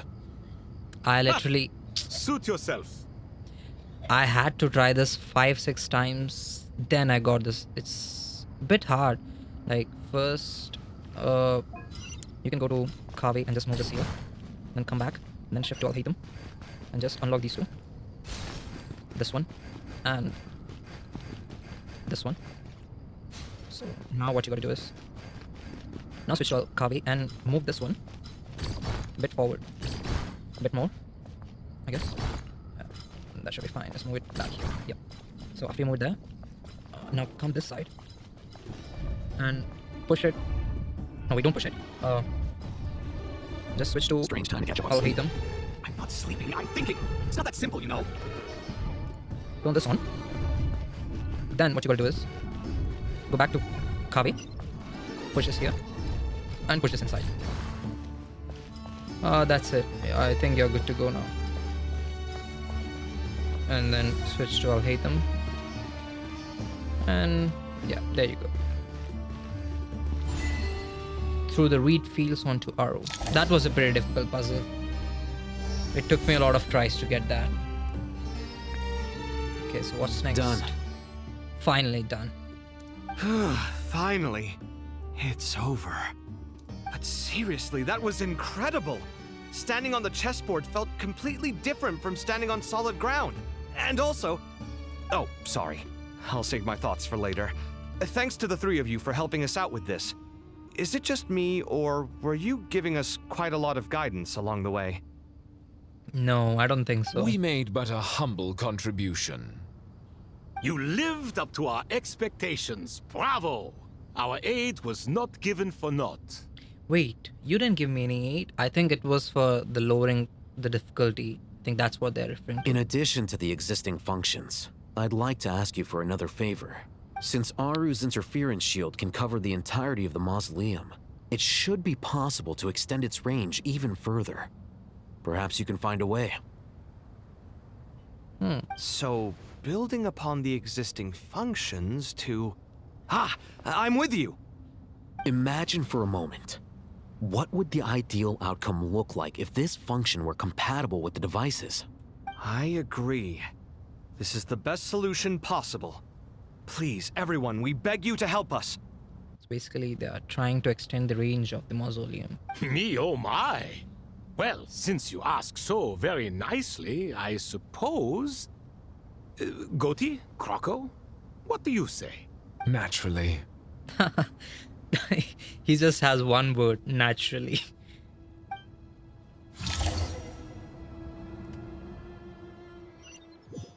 Time to go! Let's go find Nahida! Okay. It's just back and forth, switching to them, then to this. There you are. Miss Nicole truly is an angel. She shows great wisdom in guiding others, and she has already sent word to Natlan on our behalf. Oh, so are we gonna meet Maoika? She said that while the other members of the Hexen Circle are busy with important work, she is quite free, and she's more than willing to accompany the people of Sumeru for the entire journey. Well, that's good. Oh, there's Nicole, all right. Always super patient and loves to help everyone out. She's the best. She is. So kind and enthusiastic. Well, time for us to get going. Let's head out. Let's go. Now, where are we going next? Whoa. Where is... Oh. I thought we were at a different place for a second. So this is the shield, the barrier they were talking about. This should be one of the closest places to Natlan in all of Sumeru. Yeah, that's where we first go into Natlan from. There's the barrier Nicole and Nefer mentioned. It completely cuts this nation off from the others. But why? Why separate you from the rest of the world now, specifically? And if I'm not mistaken, Irminsul was polluted once before, wasn't it? I think that's right. The forbidden knowledge was eliminated, but the fact that Irminsul was polluted should remain unchanged. Ah, there she is. Good question. I'm wondering the same thing myself. That voice. Mawika! You got here pretty quickly. Hello, Mawika.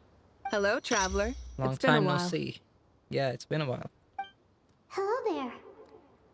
Hello, Dendro Archon. Mawika, I apologize for asking you to meet at the border on such short notice. I also apologize for not being able to greet you in person. The form in which you see me now is one carried by the Traveler. The real me is inside the mausoleum of King Deshret, and I am reaching out to you with my mind from here. Irminsul has been infiltrated by the Doctor. We must be on our guard, as he can spy on information in the world from within the tree. Fortunately, there is no record of the Traveler in Irminsul, and you are still within Natlan's borders. My records will be preserved in the Night Kingdom, rather than the ley lines. As long as the Night Kingdom remains disconnected from the ley line cycle, the Doctor has no way of knowing my movements. Exactly. So by meeting each other in this way, the meeting essentially never happened. No wonder Paimon didn't come. You were concerned that her activity would be recorded by Irminsul.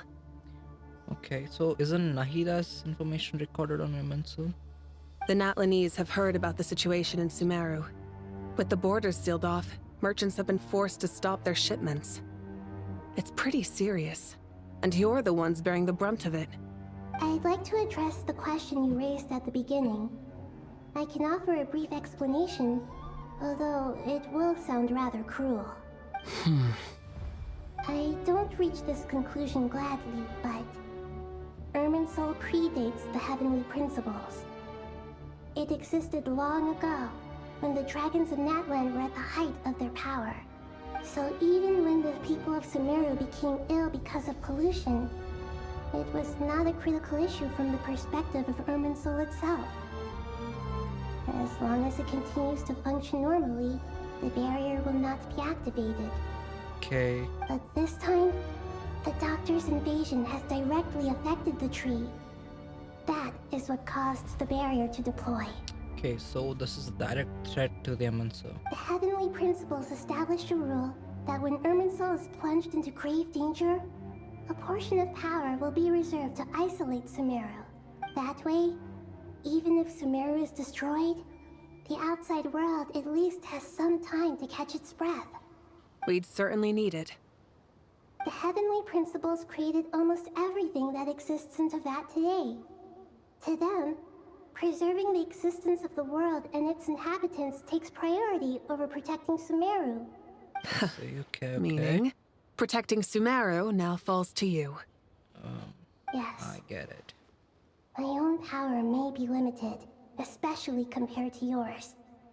But that doesn't mean that we're just gonna sit around and wait for the end.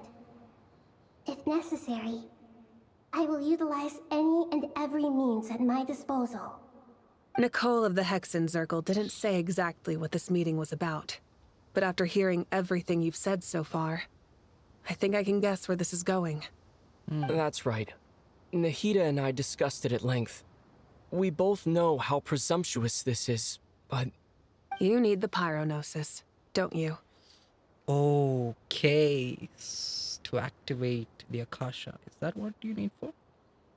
Yes, you guessed correctly. Originally, I only intended to borrow it, but the situation is far graver than I foresaw. So instead, what I ask of you is to please give the pyronosis to Sumeru. Oh.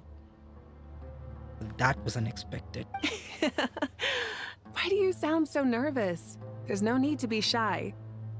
Surely a gnosis is pretty important to a god. I guess, but it's not as if losing it would suddenly render us powerless. But I'm sure you don't need me to tell you that. With all the nations you've traveled to, and all the gods you've met, you must have realized that by now. As far as I'm concerned, a gnosis is basically an elemental energy enhancer. But I don't usually use it. You know me. I like to think I'm pretty strong without it. Yeah, you are pretty strong. Yeah, not about to dispute that. Right. So you see, you don't need to sweat it. Here, take the pyronosis. Wait, you're just gonna give it like that? Huh? Just like that? Uh-huh, just like that. To tell the truth, I've always toyed with the idea of giving it to someone who needs it more than I do. I know you accompanied Nahida here to try and increase the chance of success. It's a good thing you did, because your involvement is one of the main reasons you've managed to persuade me. Are you sure about this? Handing over your gnosis just because of me? I won't try to quantify it, but trust me. Handing over the gnosis to Tumaini is far from the craziest idea I could think of. Besides, even if you hadn't come here personally, I think I still would have agreed to Nahida's request. Irminsul doesn't just affect Sumeru. It impacts all of Teyvat. I know all too well how difficult it can be to protect the things you care about. So logically, morally, or however you want to cut it, helping you is the right thing to do. You don't need to tell me the specifics of your plan. Where the gnosis is involved, the tighter the secrecy, the higher your chances of success. Marika, my heartfelt thanks go to you and the people of Naplan. Don't mention it. But now for the hard part. Yeah. How do I actually How are give you it gonna to give you? it? The Irminsul barrier is right in the way. I have an idea.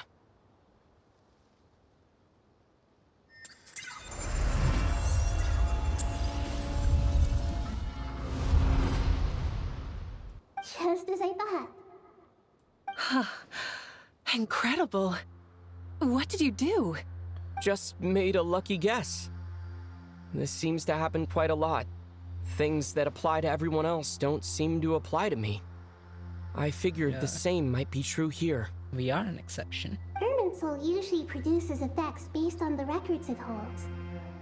Since the Traveler is a Descender, Irminsul contains no records of him, and thus has no way to impede him. Is that right? You really are full of surprises. Catch. Catch? Whoa! Oh, catch it. Thank you, Mawika. Thank you for trusting us with something so important. All right. No need to get so formal. It's not like we're strangers. Besides, there's still one problem. You might be able to pass through the barrier, but I don't know about the Gnosis. Any other surprises for us, Traveler? Let me try something. I have the Pyronosis in my hand. It feels strangely ordinary. Not particularly heavy, and yet this tiny thing symbolizes the mighty authority of a god. I think they have added the like the animation where the characters hold things in their hands. Like previously, it wasn't like that, right? It was just they take the thing and it just cuts to the next scene.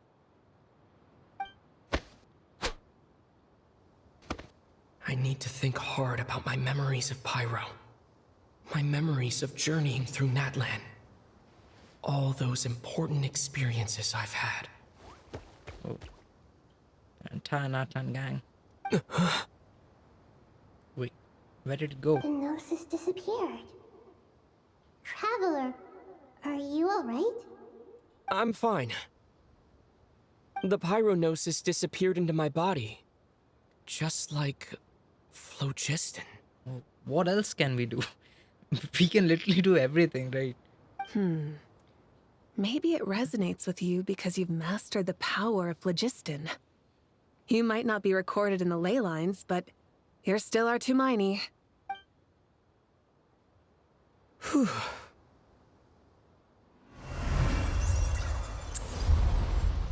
That was easy. Amazing. I made it back through with the gnosis. Please allow me to express my gratitude once again, Malika. Pleasure. Well, I've given you all the help I can. The rest is up to you. Good luck. We won't let you down. Let's go. Yeah. We aren't about to lose. High five from me as well. Oh, sorry. Fist bump.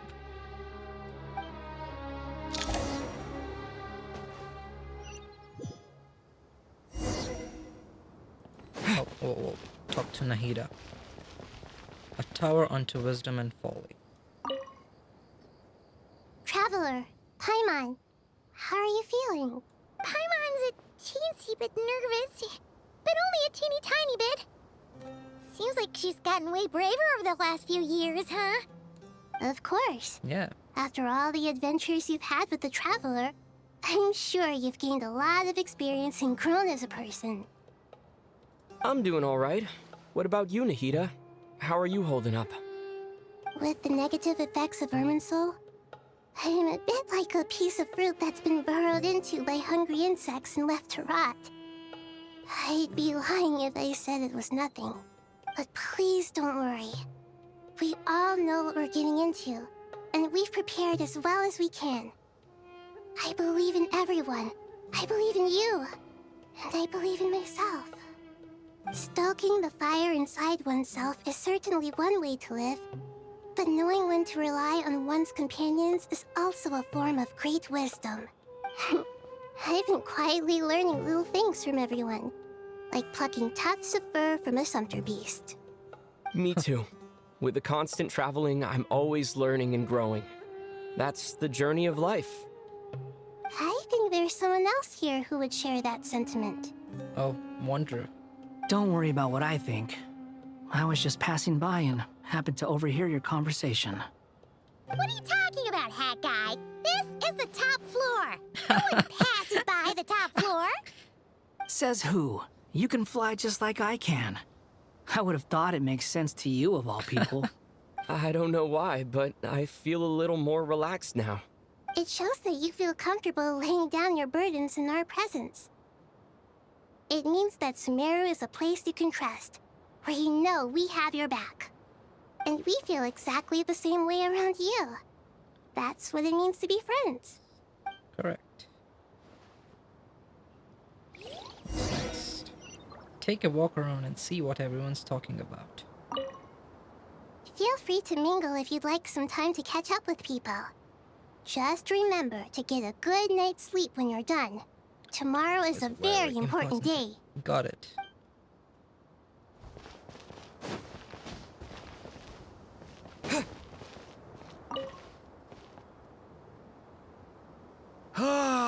It's finally done. Ugh, but I have a nagging feeling that there's something I've forgotten. Oh, there you are. Everything wrapped up on your end?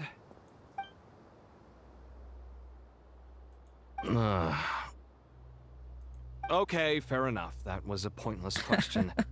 We were working in tandem, after all. You must really be exhausted.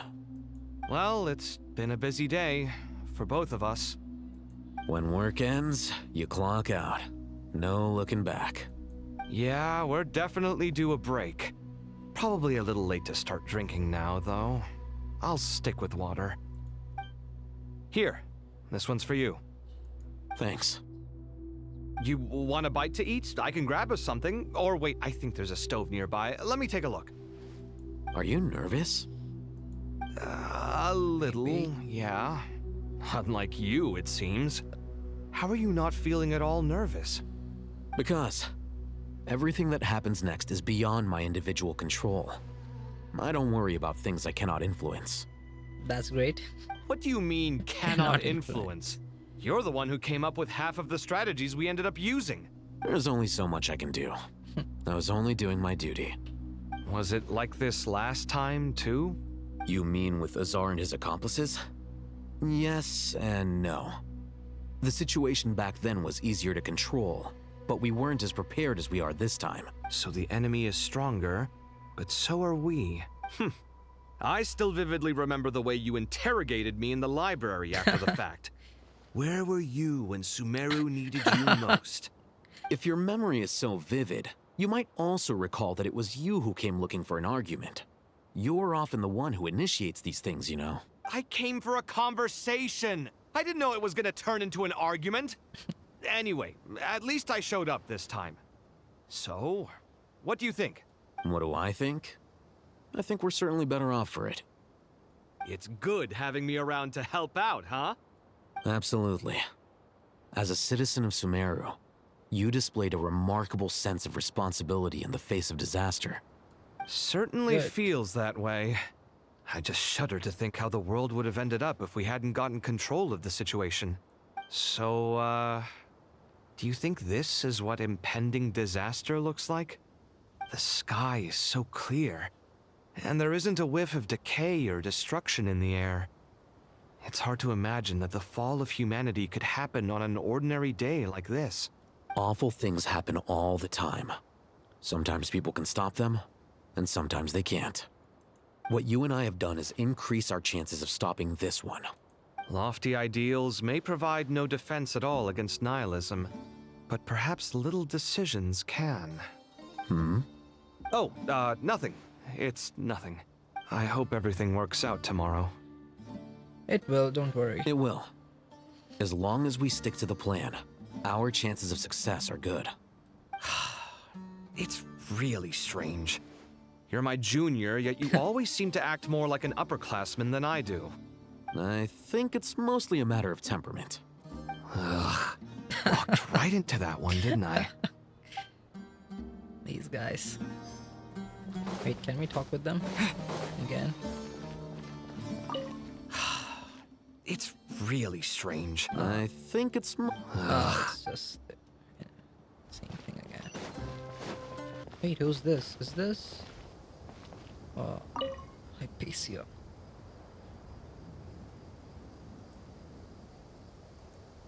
Look at the time. I should head back. I'm so sorry. I was in a hurry and didn't look where I was going. Are you all right? I'm fine. Wait, you're... Have we met? Hypatia. Not exactly. I think we may have crossed paths by the house of Dana before. Wait, I don't remember where I've seen her. Oh. You're Hat Guy! From Vahumana, right? You recognize me? The clue's in the name. Mr. Hat Guy. Fair point. It's getting pretty late. What's keeping you up? I could ask you the same question. If I'm not mistaken, all the workload for the Ratawa Darshan wrapped up a good while ago. Well, I have something of a background in Satyavada life, so I was helping the Dendro Archon make some preparations. But I must have lost track of time. Did you find the experience enlightening at all? Honestly, it was tedious and uneventful at first. But eventually, I think I did sense some profound truths. But they also brought a lot of suffering with them.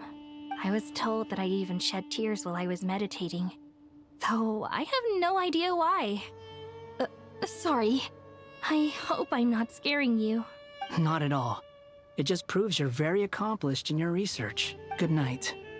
I wish you all the best for tomorrow. All the best to you. Thank you, sir. You too. Feels weird to call him sir. Good night. Thank you, sir.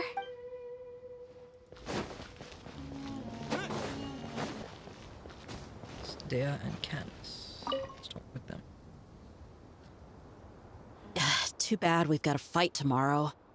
I could really do with a stiff drink. Let us pray instead. Prayer. How nostalgic. Lord Sangama Bay. Came to get some fresh air too, did ya?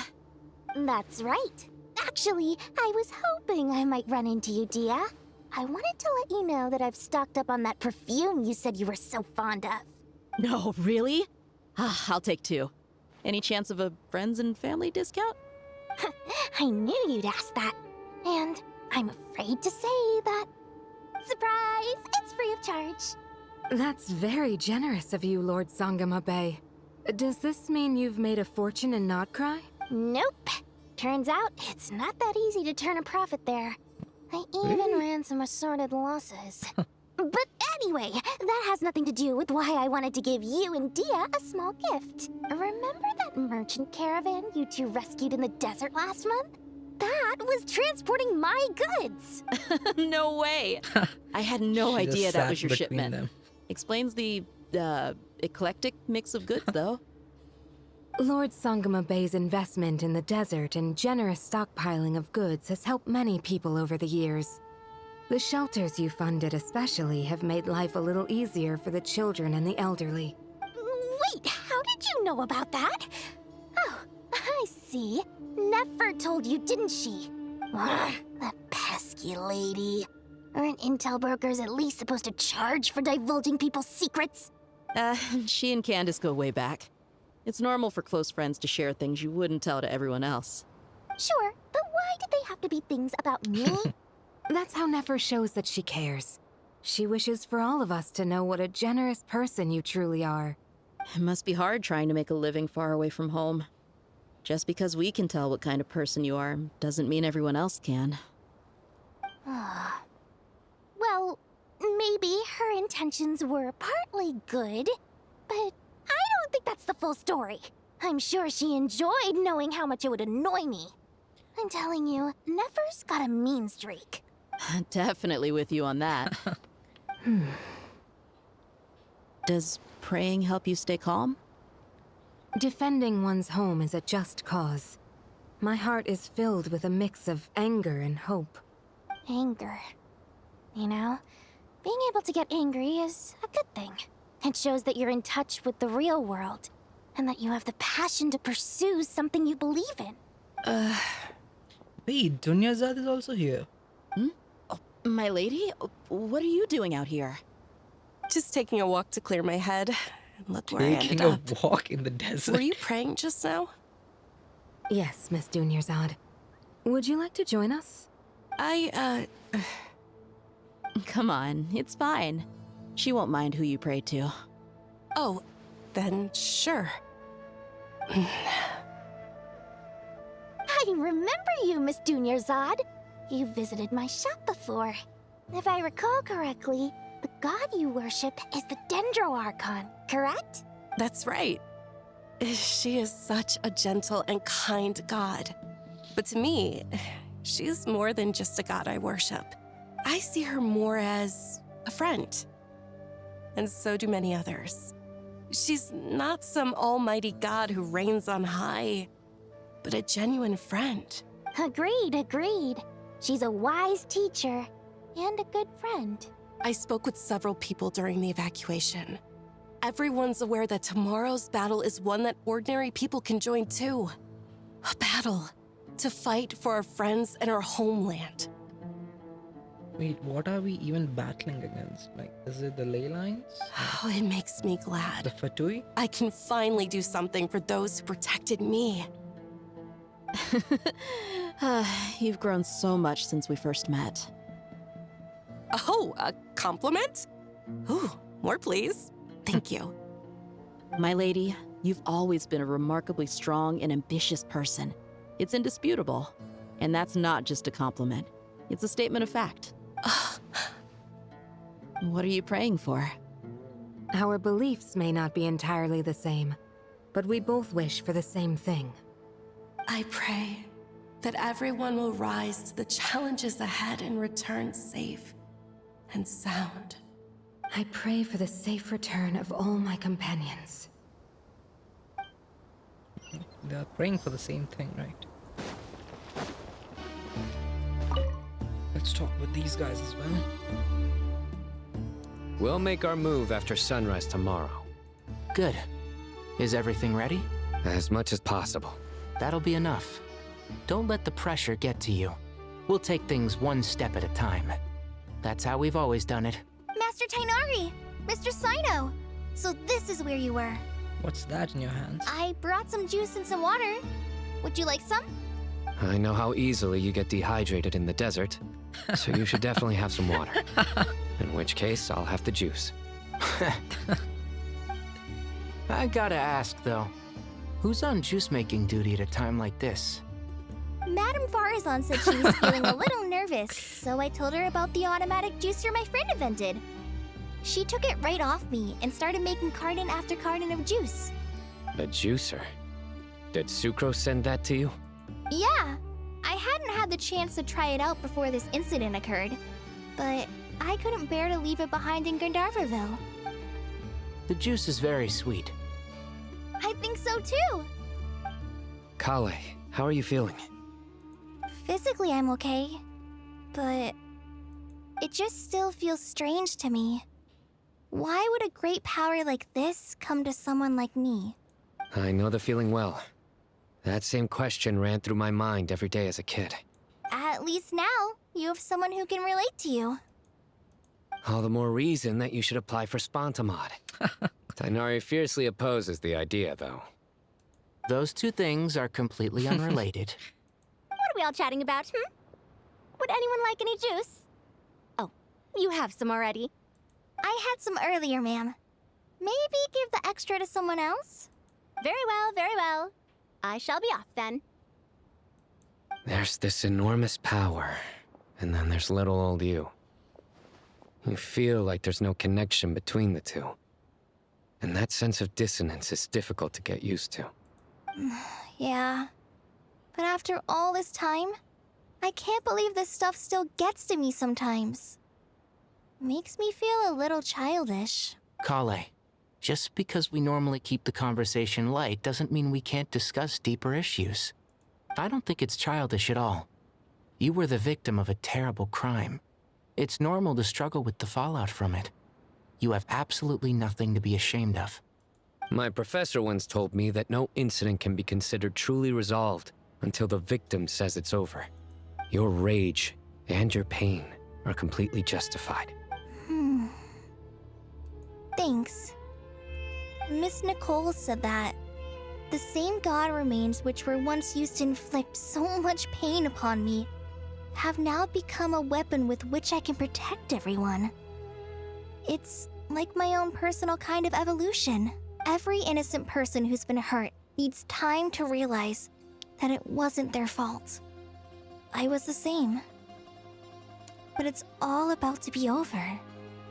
Tomorrow, it ends for good. I don't know if you've noticed, but you rarely stumble over your words anymore, and your outlook has become much more positive. It's a big change from how you used to be. And since this isn't over, you can settle the matter on your own terms. It's time you seized back control. I believe in you. Yeah. Sumeru is my home. And it's so important to me. I have to protect it. No. I will protect it. And once you're done, how about you come back and apply for Spontamod?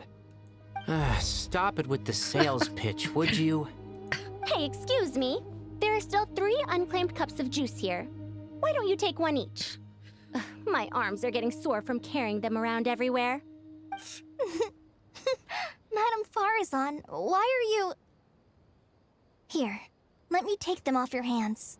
Thank you, Madame Farazan. Drink up and enjoy my handiwork. I think I'm going to make something else now instead. Please, Try to relax, Madame Farazan. Your nerves are starting to get the better of you. I know.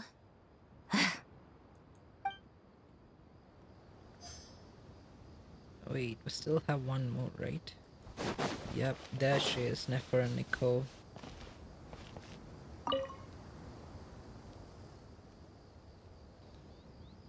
Something on your mind, Miss Nefer? Nothing in particular. It's just... right now, the future feels strange and unfamiliar. But the future has not yet arrived. How can you say how it feels? Some people know that there's an impending disaster. Others remain blissfully unaware. Each group is imagining an entirely different future while walking towards the same one. But when they get there, they'll still find they feel differently about it. People are shaped by their circumstances. Different circumstances create people with different perspectives. I've always found the perspective of the Vahumana Darshan to be a particularly incisive one. Even at the height of the crisis in Nodcry, people held diverging opinions. But indeed. Regardless of faith, gender, wealth, skin color, or eye color, everyone in Sumeru knows what will happen tomorrow. The world has never been an especially fair place. Yet now, against all odds, a moment of unprecedented unity and equality is about to take place. It's fascinating. If only my father could have lived to see this era. Era. To me, that term represents a much greater span of time. It can be an unsettling word. I would even say I'm afraid of it. Do angels even feel fear? Yes, at least I do. I fear the gap that grows wider with each passing day, and the never-ending flow of time. Time renders all memories insignificant, and reduces all splendor to nothing. But those memories are the one thing I do not want to lose. You're very human in that regard. If angels draw too close to humanity, our wings burn away in the bright flame of awareness, and we fall to the earth. After spending so long among humans, I have lost much of my former glory. Maybe that's a good thing. You're more human than some humans are. I've been talking to Kale a lot in recent days. We seem to be in completely opposite situations. I suppose that makes us good case studies for comparison. Case studies for who? Myself, I suppose. After comparing the two of us, I suddenly discovered that I desired more than before. It was a gentle, pleasant sensation. Just as most people pursue glory and miracles, I too am pursuing miracles of my own, guiding humans to make the miracles in their hearts a reality. That is my miracle. It doesn't sound so bad, does it?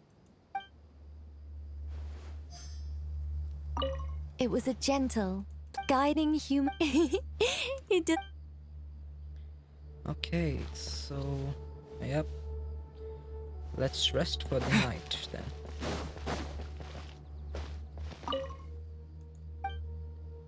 Rest for the night.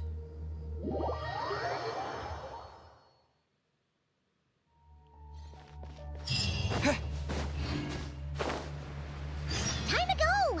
Let's meet the others at the mausoleum of King Deshret. Let's go. Head to the entrance to King Deshret's mausoleum. There's Nahida.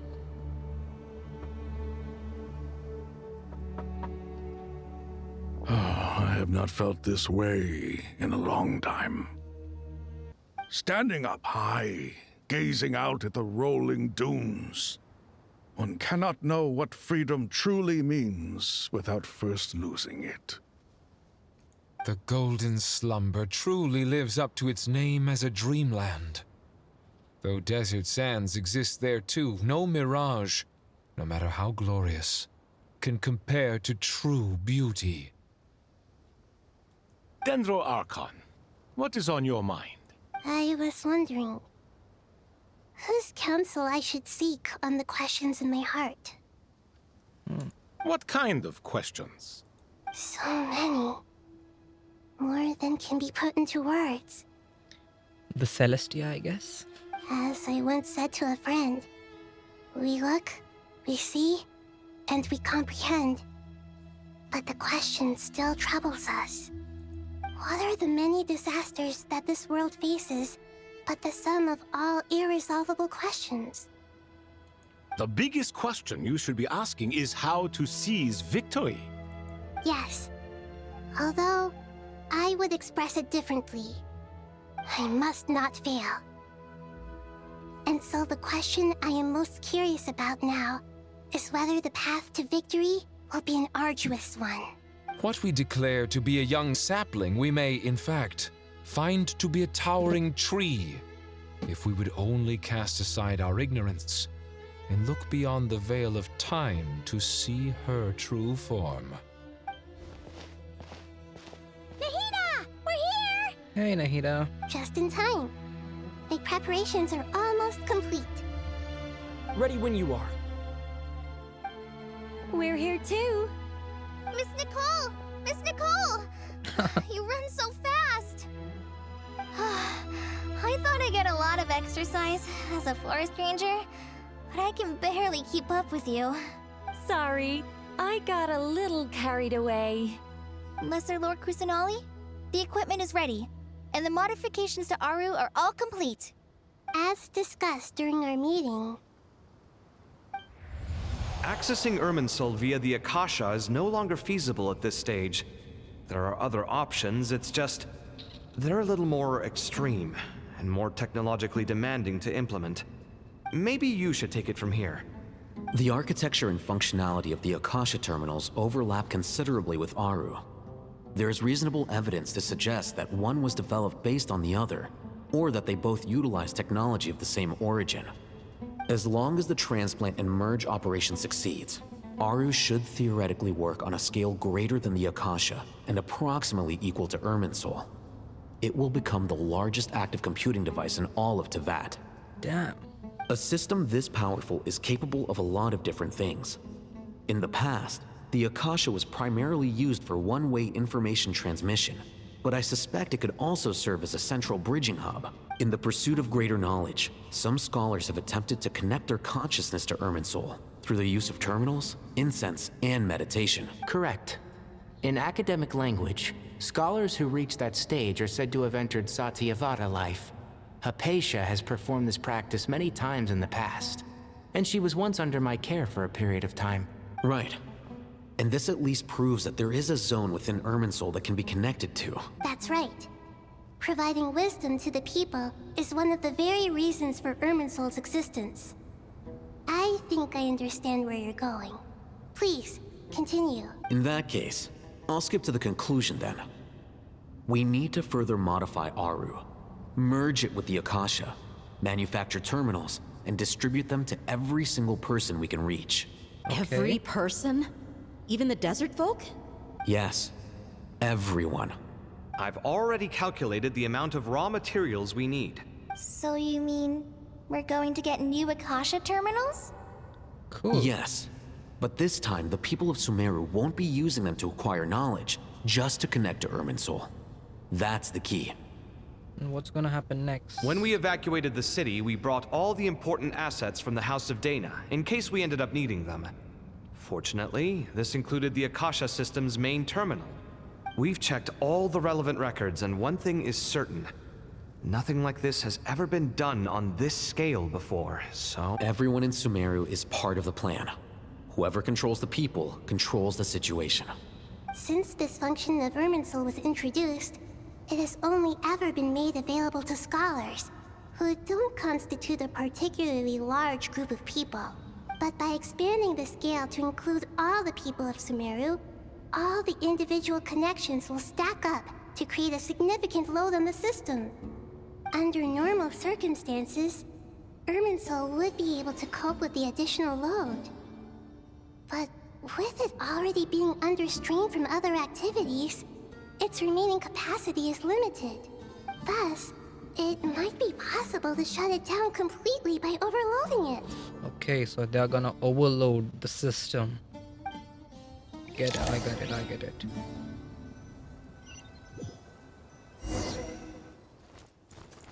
Oh, cutscene. Let's go. Is that the new Akasha? Counting down. 3, 2, 1. Are you ready? Ready.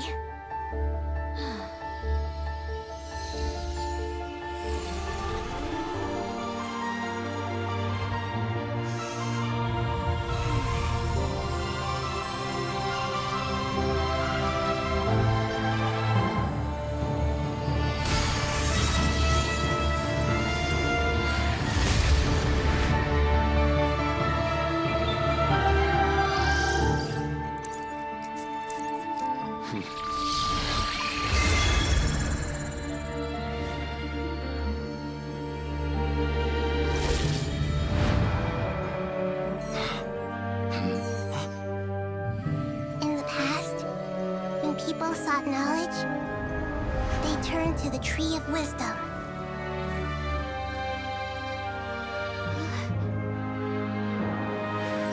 Today, we use it to save Sumeru and the whole world.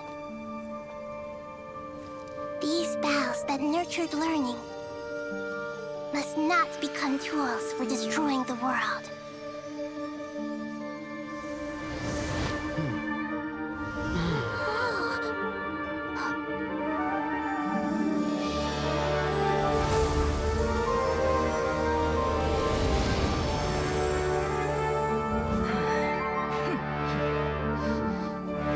Stop. Please stop. End this transformation.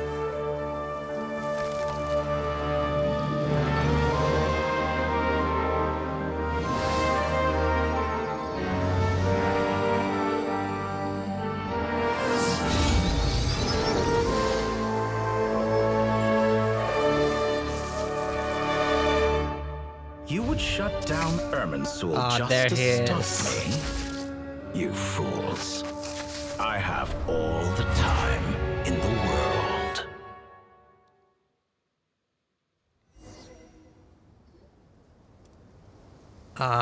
Success! The evil Irminsul tree has stopped growing! Is it really a success? Great.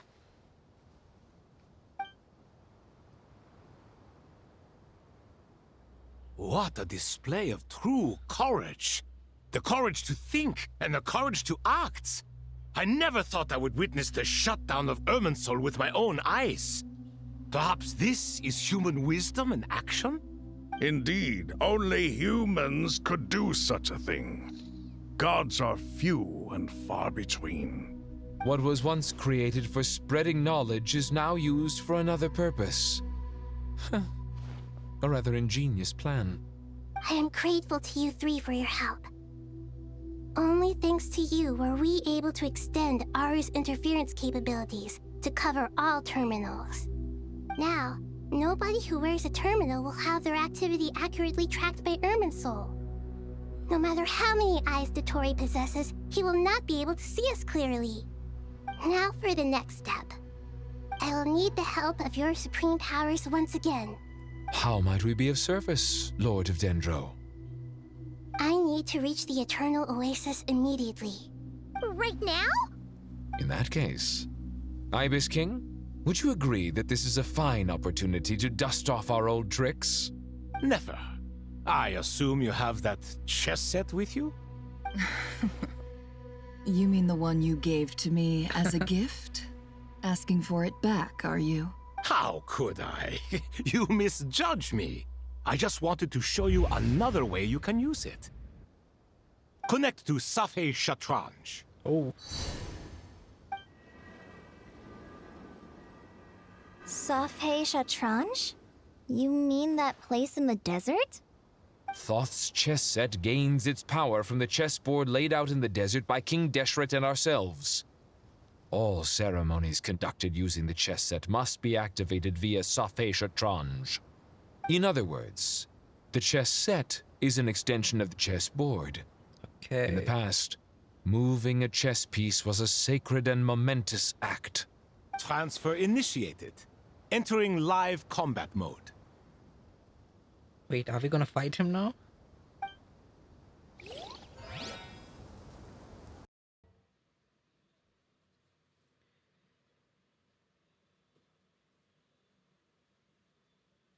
Okay, that's a really nice loading screen.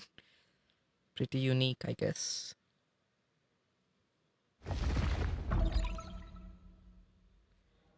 Oh, we are in the Surastana.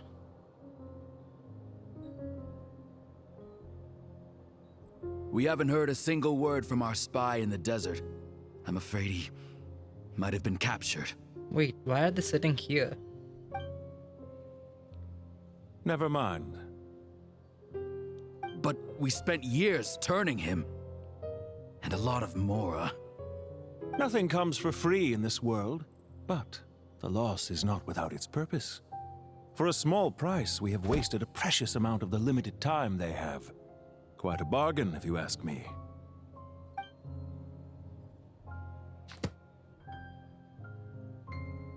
Understood. Weighing profit against loss is a necessary part of life. But to tell the truth, I have been operating at a loss since this all began. Since many centuries ago, in fact. Okay, finally we're gonna see him. For instance, why would a banker act as the executor of a will? If you hadn't deposited your personal belongings at Northland Bank, I would have no reason to be here right now. Regretter, the 9th of the 11th for 2 Harbingers. Dottore, I've placed your final data backup into the ley lines as per our contract. I trust we are now square for the safe deposit fees you paid. Is it not a little petty to split hairs like this, given our amicable relationship? I consider sound bookkeeping a matter of principle. Do not forget that you only live to see this day thanks to me. In fact, every day of your life since you met me, you've been living on borrowed time. Why, that's hardly a fair assessment. I will concede that my survival was perhaps at your whim, but I became a harbinger on my own merits. Managing money is not like other professions. Mine is not a role I could have acquired based on your recommendation alone, and certainly not one I could have lasted so long in without genuine ability. Wait, is he one of those characters who have their eyes closed all the time? The information stored in the ley lines is quite comprehensive. Rest assured, I have not forgotten how strong your pride is. Well, I presume you have no sense of fragmentation while talking with me? How could anything possibly go wrong with such strict measures in place? The remainder of your soul was split in two, with one half sent to Nodcry and the other stored in the most secure vault of the Northland Bank. Oh. Though I must say, your disdain for the other segments is quite amusing. Zandik is you, and you are Zandik. Zandik created the segments, yet you, a segment yourself, reject him. Wait, so he's not Zandik, I see. That is, Zandik, created segments of various ages in his later years. To achieve this, he had to freeze time and part with a portion of his soul. But as constructive as it sounds, it erases my uniqueness. If each segment is equally me, then by the same token, none of them are truly me. A soul living forever in the past inevitably holds different views than he did in his later years. The same thing that completes me also restricts me. You too might ask yourself which stage of your life you want to be preserved at. The day your business failed? Or the day you were framed by a gang and sold off to a medical lab as a test subject? Okay, so he was also a test subject. We needn't dredge up the past. This undesirable plan was eventually scrapped. Lesser Lord Kusanali was quite right.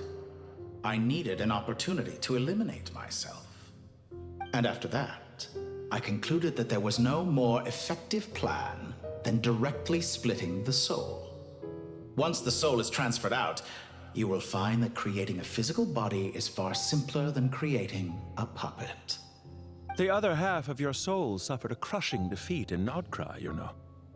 And yet in the process, I obtained the information I always wanted, did I not? Because now we finally know where the best testing ground truly lies. I once thought your ultimate goal was to ascend to godhood. But as it turns out, that was merely one of your experiments. Oh, finally you open your eyes. Experiments take many forms. Most people are too eager for success, too fixated on the end goal. They forget that the experimental process itself is just as important. A suspiciously vacant seat, a new face. I trust you can put two and two together. The reason it doesn't exist is because someone tampered with the record. What can I say? After all your efforts, you really did uncover the world's secrets. So, is the new world you promised a lie? No, it never was. I am glad to be able to control Irmin's soul from within. Now I shall attempt to create a new world inside the existing one. Okay. That's a big plan. Almost everyone faces the prospect of death, but not a single person has ever been able to experiment unrestrained in the afterlife through sheer force of will.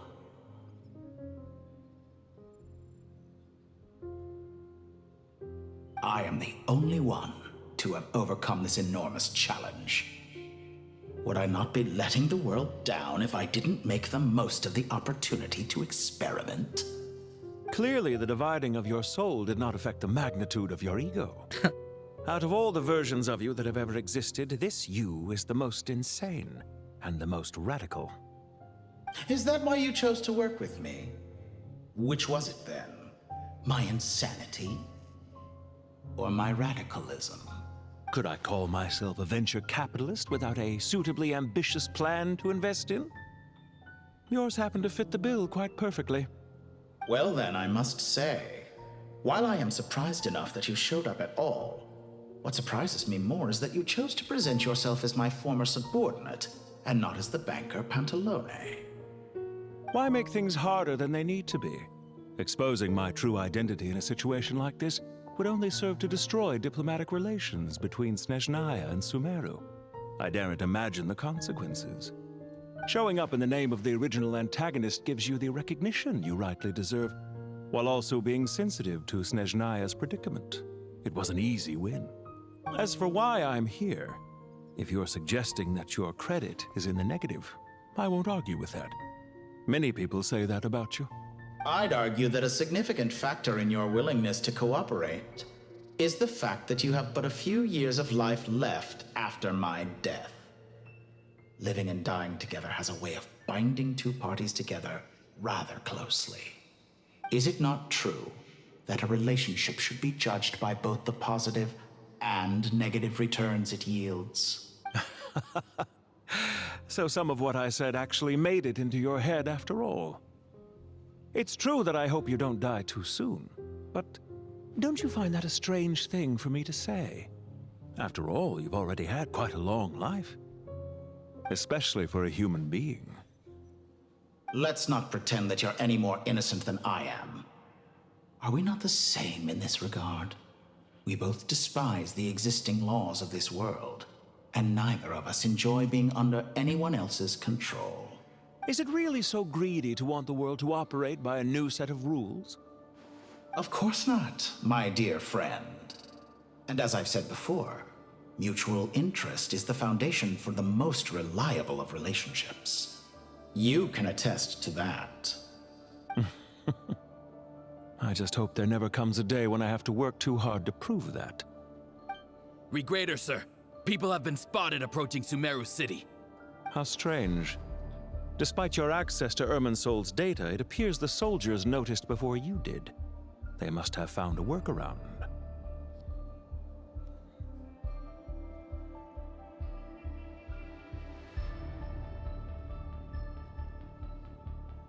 Well, Dottore, I trust you know what this means. The fact is... They're coming. They'll breach the city gates any moment now. So are we gonna defeat him? I would say Ermin's soul is a wonderfully convenient thing on the whole. If you do manage to create a new world, perhaps you could plant one outside my office too. I'll consider it. Wait, he just vanished. What do you need me to do? Okay, Stall he's them? still here. The experiment will take time. Stall them for as long as possible. Very well. But you're really asking for the moon here. Have you heard this story? There was once a guilty man, kneeling in the center of a church while an angry mob outside waited to bring him to justice. He pleaded with the gods, begging them to grant him one final request: the chance to finish confessing his sins before he was sentenced.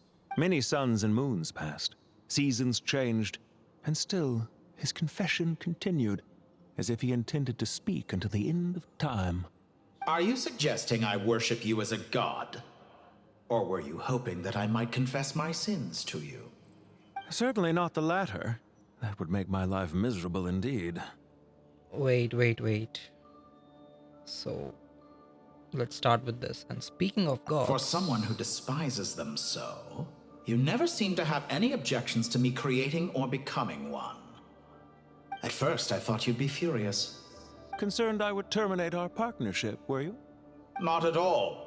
You had reasons why our partnership must continue. Don't you find people's attitudes toward gods amusing? A god descends from the heavens and people worship it unreservedly, blindly following whatever rules are given to them. And yet, when they see an ordinary person gain godlike levels of power by virtue of their own hard work, they treat him with nothing but suspicion, even if he is a compatriot. Is that supposed to be a compliment? No. I was just thinking. I pity the man who would call you a compatriot. There's no need to be so self-critical. Also, about your recent situation. I know it's a little late in the day to be asking this, but how have you been keeping? I'm flattered that you would take the time out of your busy schedule to consider my well-being, Doctor. The part of your soul that went to Nodcry caused quite a stir, sending our organization back to the drawing board on numerous fronts. It was quite a headache for everyone involved. Dear me, I must have caused you no end of trouble. You certainly did. I had the rare honor of being summoned before the Tsaritsa with Pulcinella to answer for myself. A terrifying ordeal. Pulcinella. Don't worry, I pulled through. At most, it's a public relations nightmare. I made sure of that. He looks a little old near the eyes, right? Now I'm curious. How did you explain yourself? Oh, it was quite simple. I just pinned the blame on someone who wasn't there to defend himself. I could hardly be expected to defy the demands of someone as insistent as the Second Harbinger, now could I? How you slander me. You know full well that I am perfectly amenable to reason. There's no question that you are partly to blame for the ruin of my reputation over the years.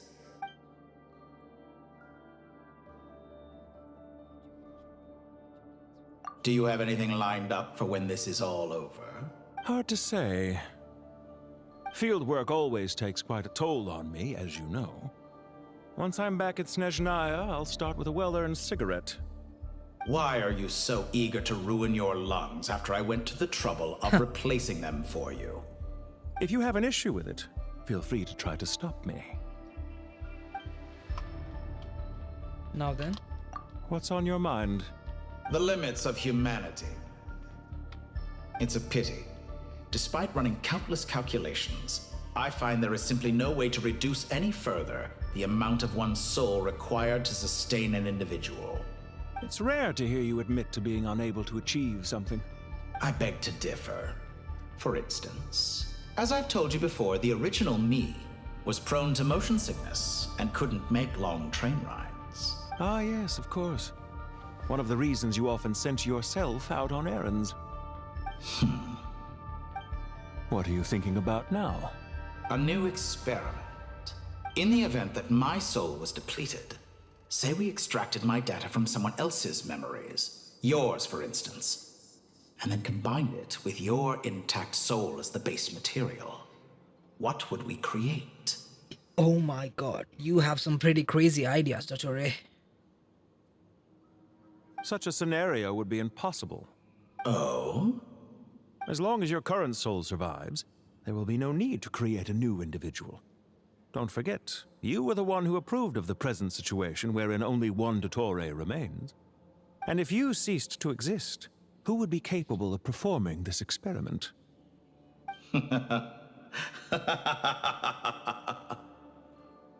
Since the day I met you, you've always excelled at talking your way out of a quandary. Wait a second.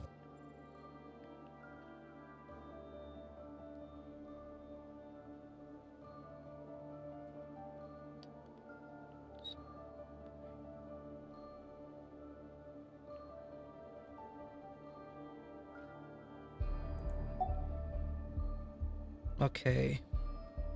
See you then. Isn't it a little too early to be saying goodbye? Not that I wish to keep you from your business, Whoa. of course. That's a pretty cool animation. Very well. Let's leave the conversation there for now.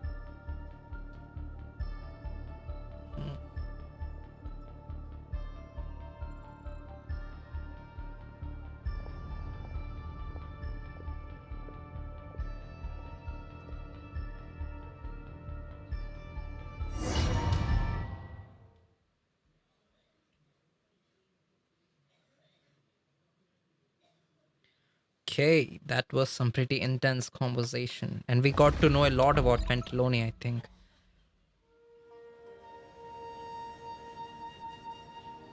The power of King Desheret's 7 pillars is truly remarkable. With just a chessboard, you can move an entire unit across the material plane.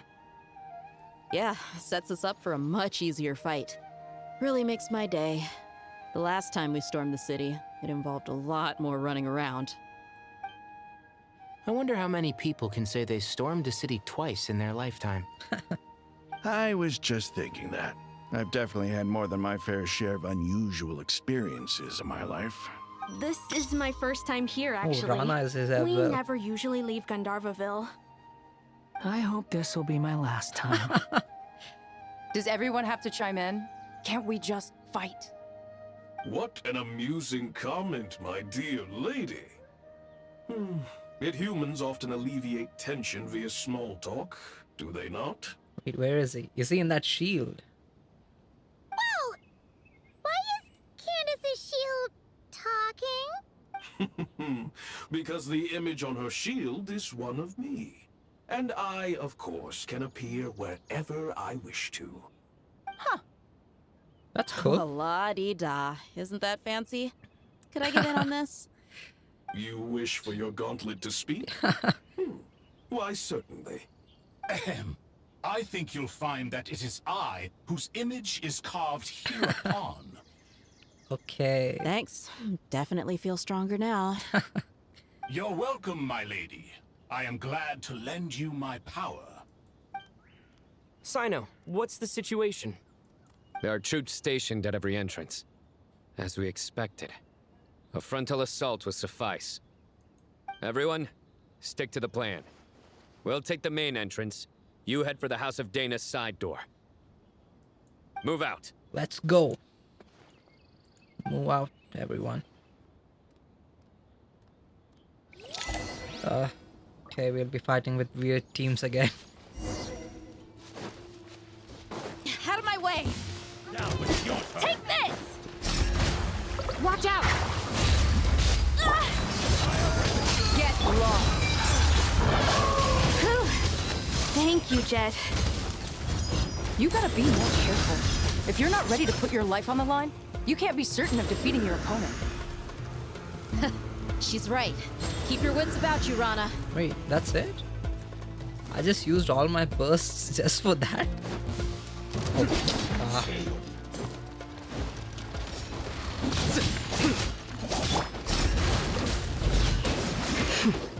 Take them out and secure the harbor. Reinforcements will arrive by water. Consider it done. Show no mercy. Guilty!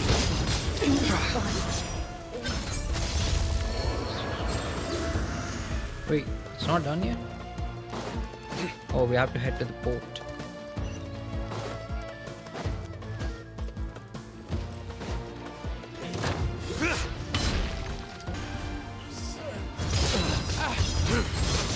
Your penance is due!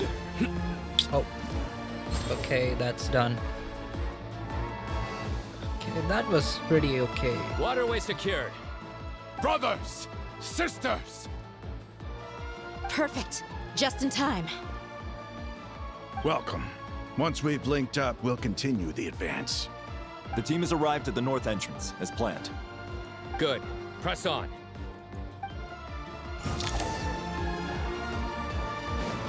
Where to next? Take control of Sumeru City.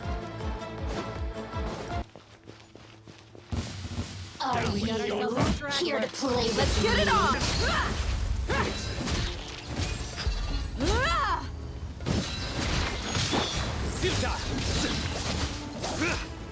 Didn't take too long. Okay, that's done.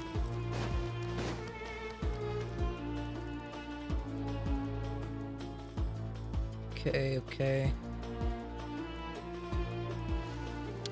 Wait, are they gonna ambush us? Look out! It's an ambush! Finally. We need to hurry. Take the middle road now. Mahamacho Sino, area clear. Don't relax just yet. More Fatui approaching from the right.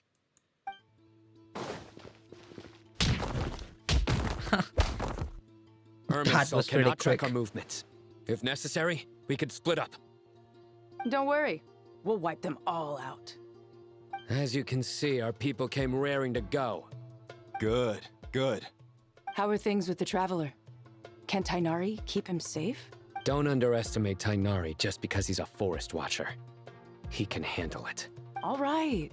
You know that's not what I meant. Oh man.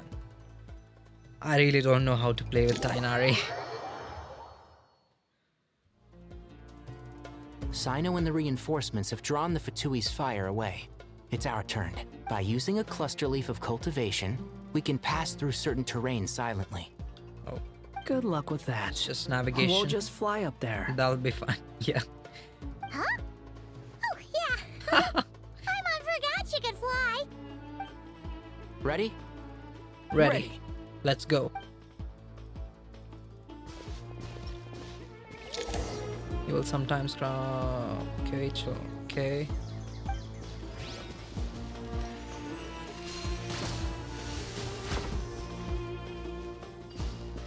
Whoa.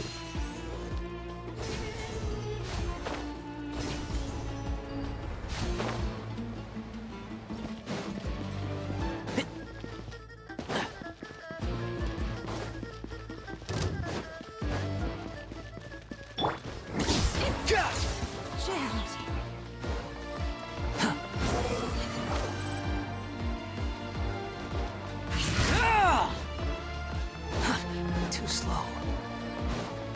Quit following me.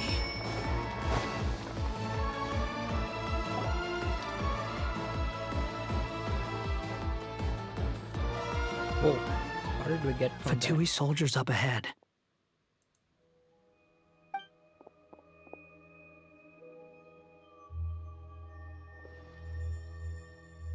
Wait, you really can't see them? Prepare for battle. Hey! There's people over there. You have some nerve showing your faces here in the center of Sumeru City. Ooh. He's here.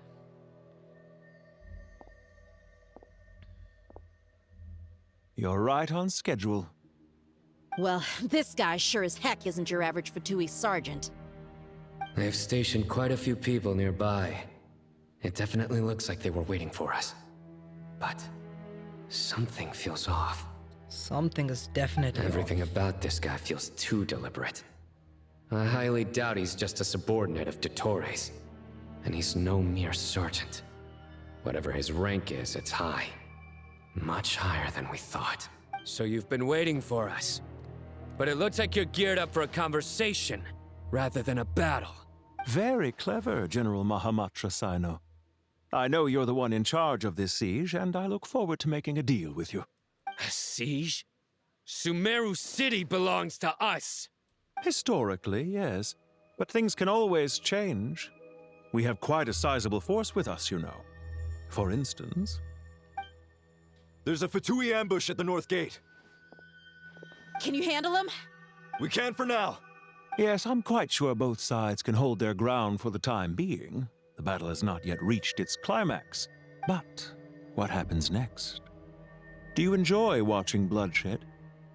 Surely some of those here are people you count as friends. Once a war begins, some people must die.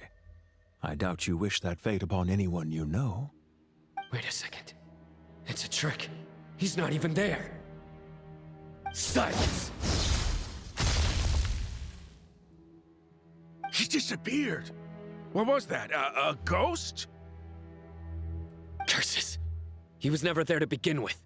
That was just a shadow projected there to lure us in. Enough talk! Attack! I apologize for being unable to accompany you at this crucial moment, but I am compelled to leave for reasons beyond my control. Please excuse me. Sumeru's General Mahamatra is quite ruthless. It's a good thing I wasn't there in person. Your illusion held them up for a time just fine. But now that they have seen through it, they will realize you were just a decoy. Decoy or not, what matters now is that they will be heading your way imminently. Not imminently. They are already here. Okay, Dottore. It's time to defeat you.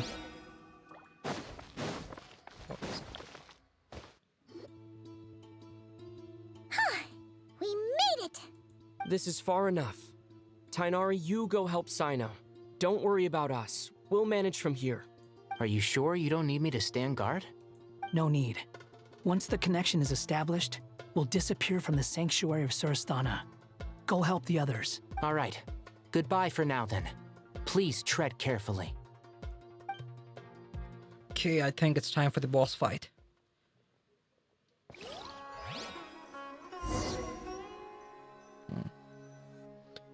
Not the music for a boss fight, though. Now where's the interface Nahida mentioned? Come on! Where's it hiding? Is the table still there? Found it. It's over here. Connect to Irminsul. We can connect to the inside of Irminsul through the Sanctuary of Surasthana's built-in security system. You should be pretty familiar with the process. Is it the same route It's as been last time? It's been a long time since last time. For the most part, we don't need to adjust any of the parameters. Then I should be fine. And Paimon? Once you're both ready, we'll set off. Wait! The stakes are way higher this time, right? Maybe Paimon should stay outside and help the others. Then, you can focus on the fight without having to worry about Paimon. Huh? Why are you staring at me like that? Come on, Paimon, did you forget what you promised? Or what you It's decided to nothing. do? I just suddenly realized how much you've grown. Hey, you've grown quite a lot yourself. Don't you two start getting into it again. Well, anyway, Paimon thinks she's pretty knowledgeable. Who's the best guide in Tavatigan? And don't forget, Paimon's a college student now. College student? When did you become a college student? If we say Alhatham's not a weirdo, it's hard to explain how he came up with the okay, idea of that you applying thing. to the academia. But for all that he counts, you're doing surprisingly well in your studies. Just goes to show how important it is to have someone supporting you. And Paimon's not the only one. Let's not forget that you only became a student because of Nahida's personal recommendation. That's fair. I have learned a lot in Sumeru. Oh yeah. Did you ever come up with that ugly nickname you promised me? What? No way! We're friends now! Paimon gave up on giving you one ages ago. Anyway, isn't Hat Guy enough of a nickname for you? Fine. Suit yourself. We need to go. Paimon, if you're staying, look after yourself. Good luck, Paimon. Will do. Paimon's gonna link up with Tainari and Sino. You guys are the ones who need to be careful. We will be. Bye for now.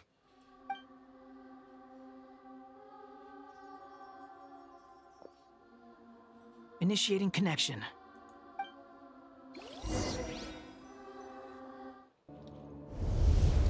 Oh, we're finally inside Imenso.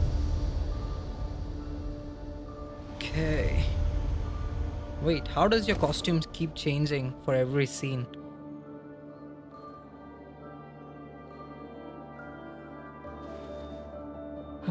Well, here we are again.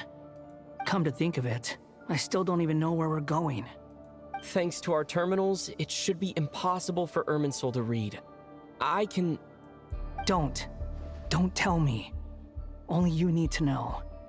That way, whatever happens to me next, it won't affect your progress.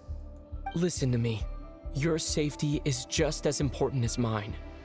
Don't even think about sacrificing yourself for the greater good. We came here together, and we're leaving together. All right, if you insist. I won't argue with you. Let's get going.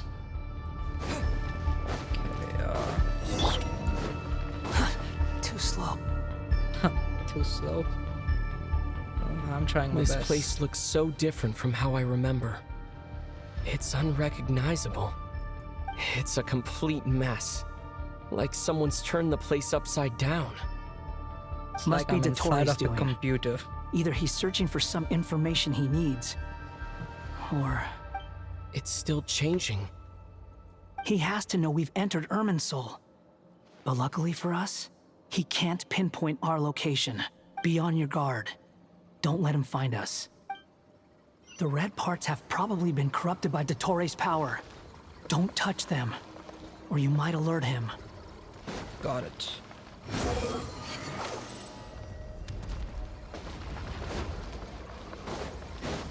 He's looking for us. Tread carefully. That wall could be a problem. Fortunately, it looks breakable. Give it a shot.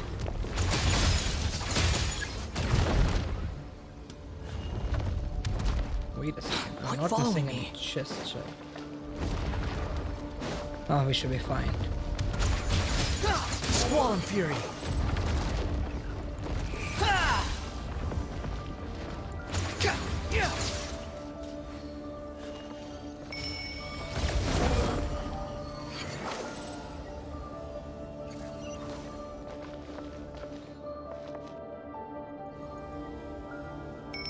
Behold! Whoa, whoa, whoa! The wind rises. Ah! I keep falling every time. Aha!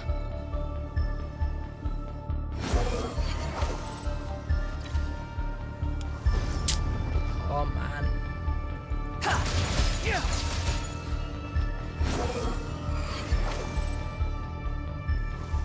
Wait, why can't I reach there? Am I missing something? Oh. Squall and Fury. Okay, I got it this time. Oh. I got it this time. Wait a second. Behold! Search forth. Okay, finally. The same old trick again? Are you kidding me? Let's handle it just like we did before. This cheap trick isn't gonna stop us.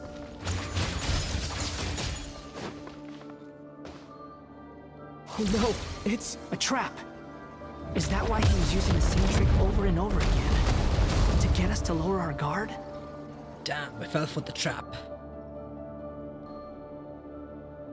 Is it a maze? I'm trapped!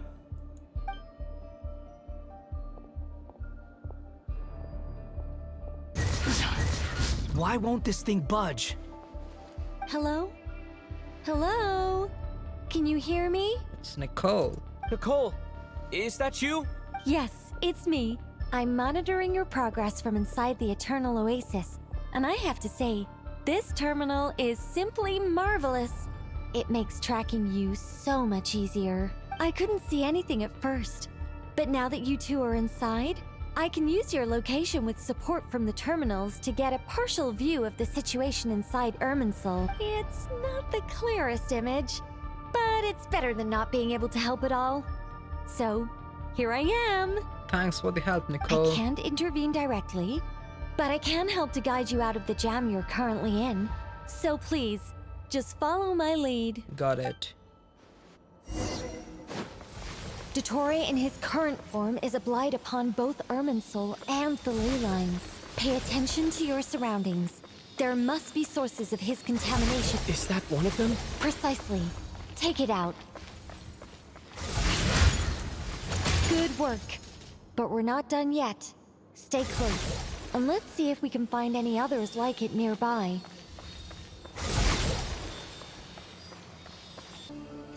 This must be another one. Agreed. Now... Oh, wait! Watch out! It's Dottore. I think he's found us.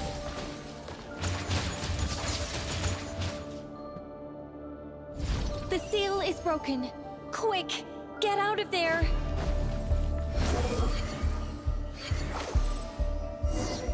And where exactly do you think you can run to? What is that? Found us. Pursuers! That's gotta be it! Run! Don't let that thing touch you. Dodge that attack! Ah.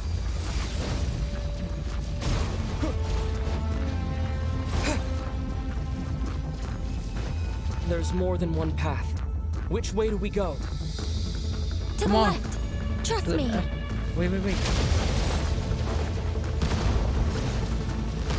Fleeing like vermin. What a pathetic sight. Hey! Watch yourselves! Ah! Stay focused! Wait. Ah.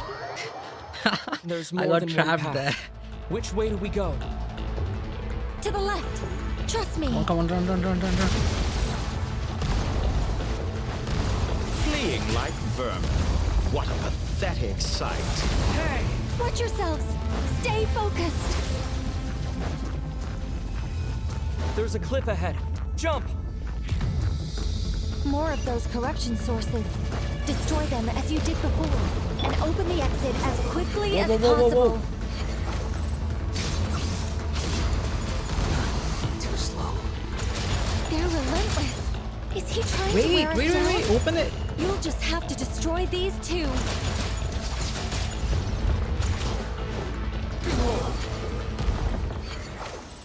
Oh.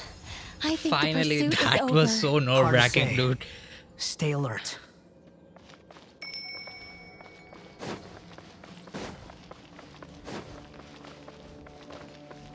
Guess we got a lock-in in this place.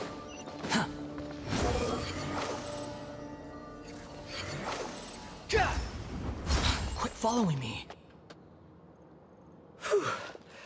I think we've made it to relative safety. I don't think so. Goodness, that was tough. You doing okay? I'll be fine. Don't worry. Take a short rest, and then... Nicole? Nicole! The connection's been cut. But that means... He's here. Look at you supporting one another. How very touching.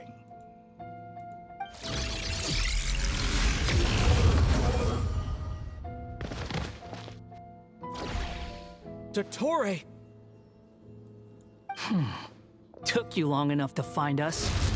You're more useless than I thought. Oh, really? I think I deserve a little more credit for my methods than that. It's like a steampunk Rather version than of hunting you down, I Dottore. chose to let you roam free. Exalted master of the heretical path, Dottore. I indulged your presumption that I was unable to track your movements. played along with your clever little plan. Fleeing is for animals, but I rather enjoy watching you flee. Some things lose the will to run altogether as soon as you put them in a cage. Okay. If that's true, then why did you come looking for us? Because I wanted to observe you up close, of course. Wait, is that the DJ? Don't on his misunderstand me. mask? I'm not here for a fight. Is it so unusual that I wish to greet my old acquaintances in person? After all, it's been a while. Scaramouche. Oh, did he find out? No, that can't be. It's impossible. Why are you so afraid? I have done nothing unprecedented in discovering the truth. Nor did I go to any great lengths to uncover your story. You made a bold series of moves in deciding to erase yourself. And with the power of this great chronicling device called Ermin's Soul, you were able to achieve something quite remarkable. Once most people form an opinion about someone, it tends to imprison their mind. Yet you managed to erase every trace of your existence. A novel take on death indeed.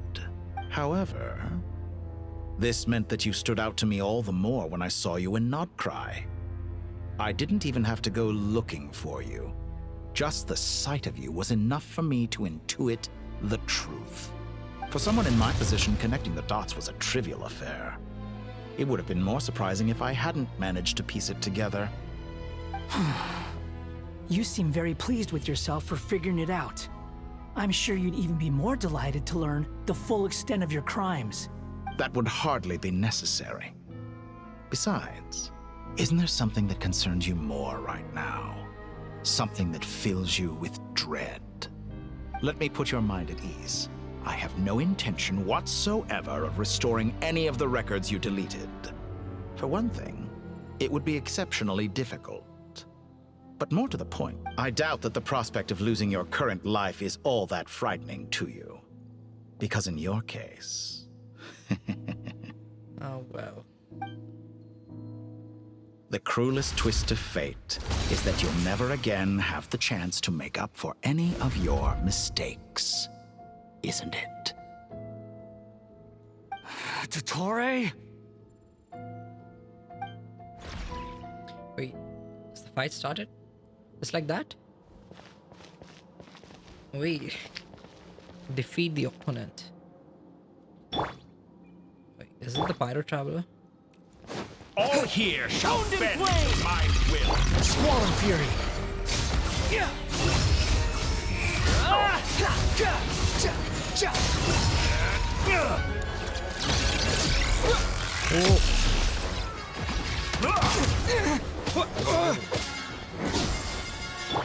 I'm afraid you'll need to do better than that to take me down.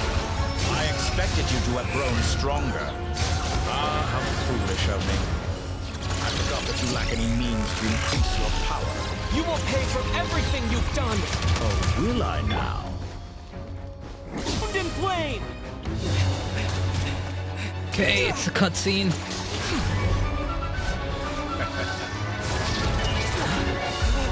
Oh. How are we gonna dodge that?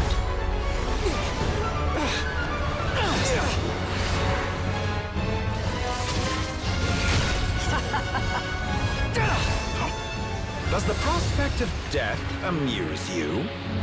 I could ask you the same question! Come on. I'll distract Dottore. You focus on the mission. Got it!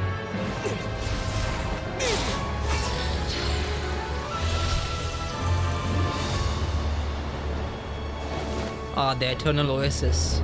For the hopes and dreams of the masses. Open the secret door on this enchanting night. May wisdom's light eradicate ignorance and darkness, and hereby fulfill our ancient vow. Commence data extraction.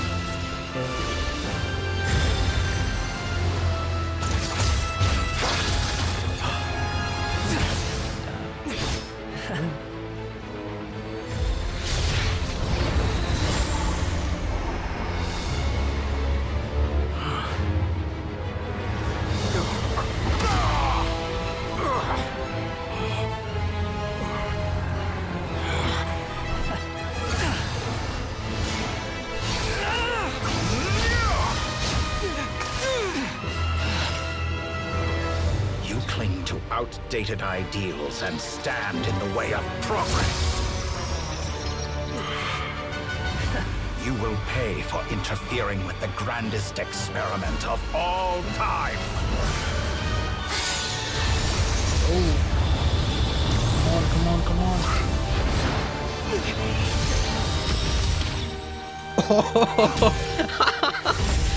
Nahira going God mode. Good timing. Dottore, as clever as you are, you fail to understand wisdom. Wisdom takes many forms, but the path you have chosen eschews them all. Huh.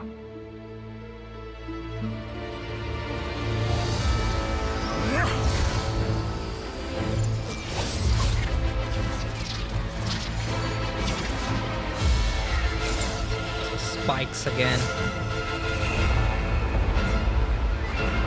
Ooh. Is it like the second phase of the boss? My strength is fading. Since you are within Irminsul, it stands to reason that any power you wield comes from it. We're extracting the information from Irminsul just to strip me of my power.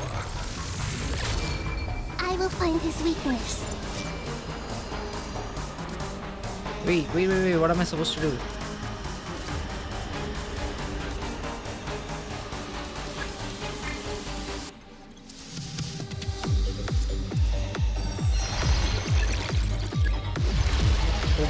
Okay, I got it.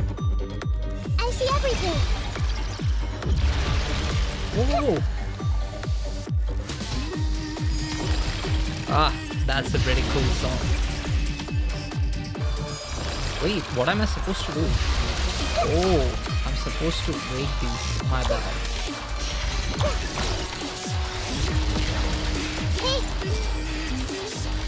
Wait, what am I supposed to do?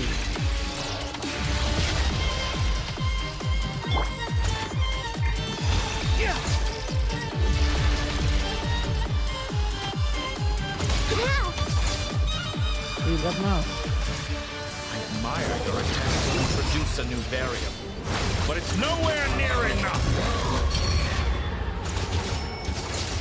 You won't just... You're so close! Just hold on a little longer! I'll hold him up. Traveler, Hat Guy, the rest is up to you. You're honest with everything you've got. We certainly have a knack for surprising each other, don't we? I'm just getting started. It's time. Say your prayers. The enemy is innocent, but watch your back.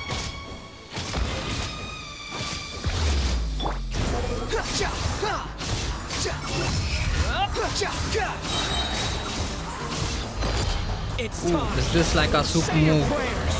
Let's go. Say your prayers. Nothing worth mentioning. Whoa, I didn't see that coming. Behold! Honed in flame! Squall and fury! It's time! Say your prayers!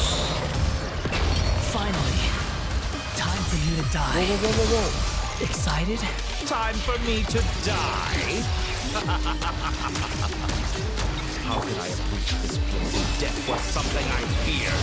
The last gasp struggle of a dying man is a pretty pathetic sight. It's time. Say your prayers. Okay. Oh, that was pretty tough.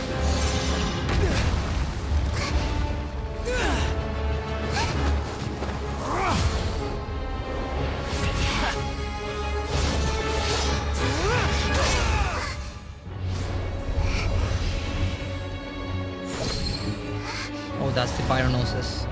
It's all yours. Do with it as you see fit.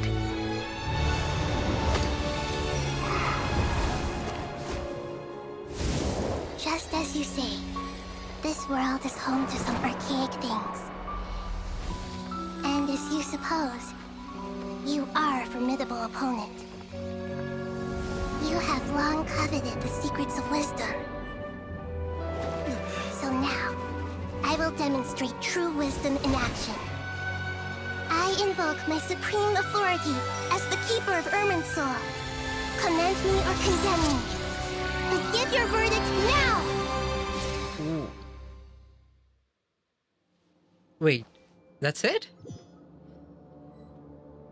Blessed One of Wisdom. Ooh, ruler of death. Are you certain that you wish to exercise your authority to destroy? Oh my god! Are these the shades, right? Blessed One of Wisdom. What's that? Maha Kusaladhama. Are you certain that you wish to exercise your authority to destroy Irminsul? It represents both your roots and your finest accomplishments. You truly intend to abandon the very thing you have always fought for? This is my decision. Irminsul has been corrupted beyond redemption. Irminsul is the original tree of Tevat. It is the means by which the heavenly principles maintains fate itself. The seven Archons should honor and revere it, for their authority was bestowed upon them by the heavenly principles. It is precisely because I honor and revere it that I fight for the humanity it exists to protect. Wisdom is knowing how to weigh the options and make the right decision. If you truly care about the fortunes of this world, then it is me you should seek to preserve. Planting a seed Is that right, Dottore? Cause and effect. Since you have become a great tree yourself, why should the loss of another tree be anything to fear? Till we meet again, Lord of Dendro. Oh, I wasn't expecting for them to appear. Oh, okay, we are back, we are back.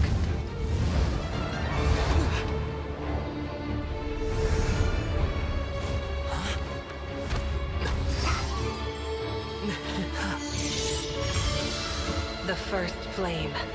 The pure, cleansing fire.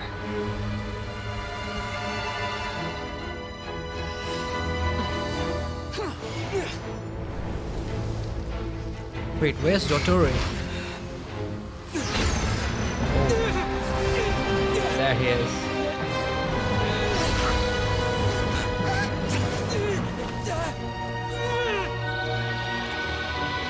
Come on.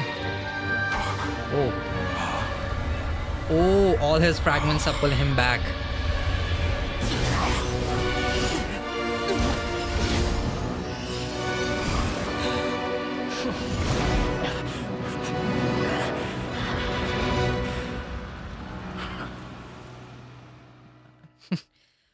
You know, I kind of feel bad for him now.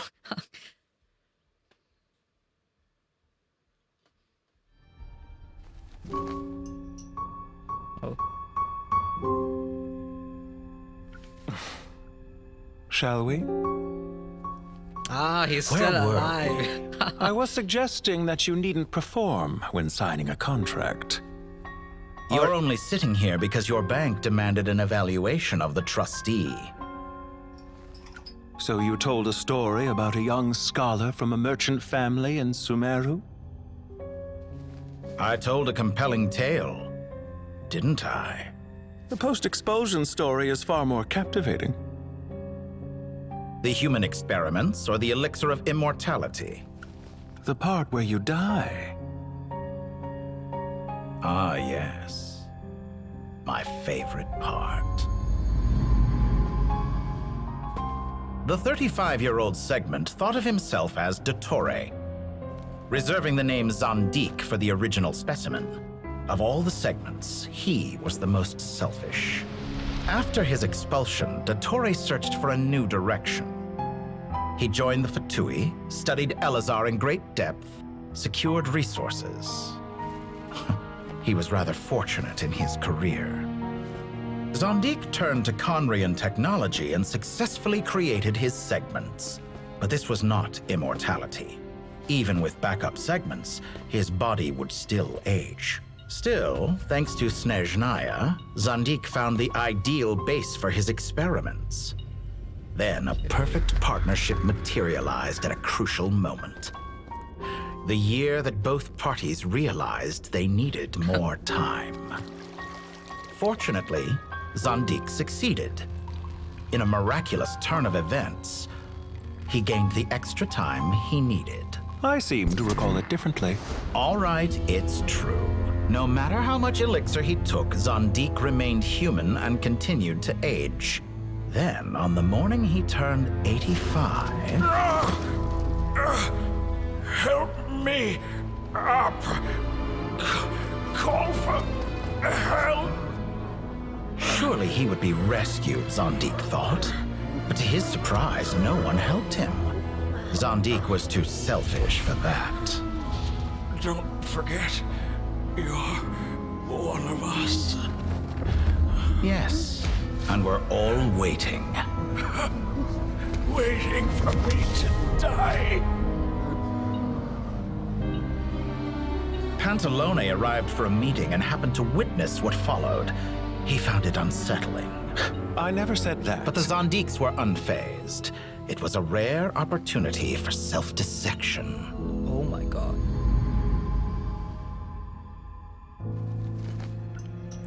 What does all that have to do with you depositing your data at Northland Bank? It has made me cherish my time in this world all the more.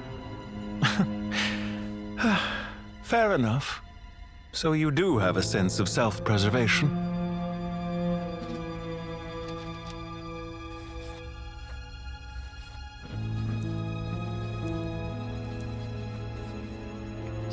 What do you mean?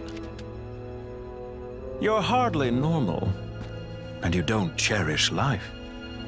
You just don't want to admit defeat in the limited time you have. Even so, don't I deserve an interesting ending? I'm counting on it.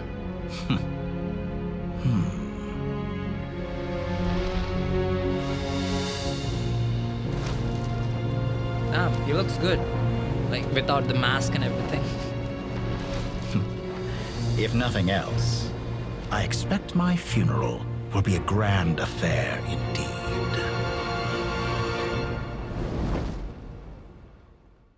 Whoa. That was a pretty awesome cutscene. Oh my god. So what's next? Is he dead or is he still alive?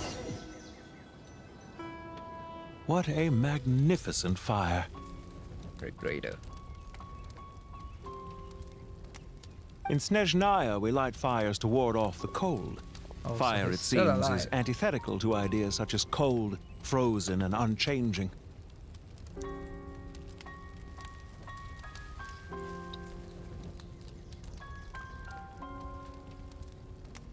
Perhaps it has always been that way. From the beginning, fire has been used to drive away wild beasts and warm the body and mind. You could say it's a form of treatment. One that cures the human heart of mortal fear. Mortal fear? Something you haven't been acquainted with in a long time, by the sounds of it. Whereas you, I'm sure, must know the feeling quite well indeed.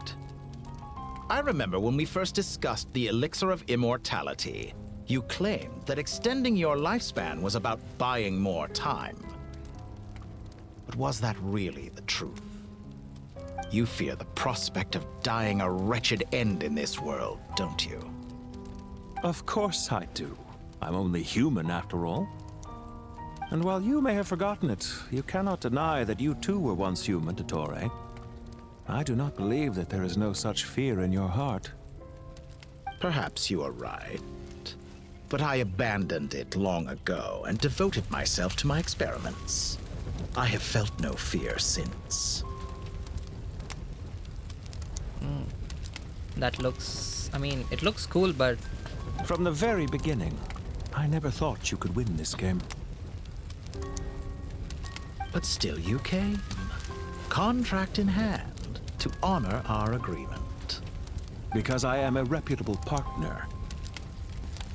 And as we have discussed, experiments are about more than results alone. The process is equally important. I have come here and completed my creation, and I do not regret my decision. I'm afraid your journey ends here.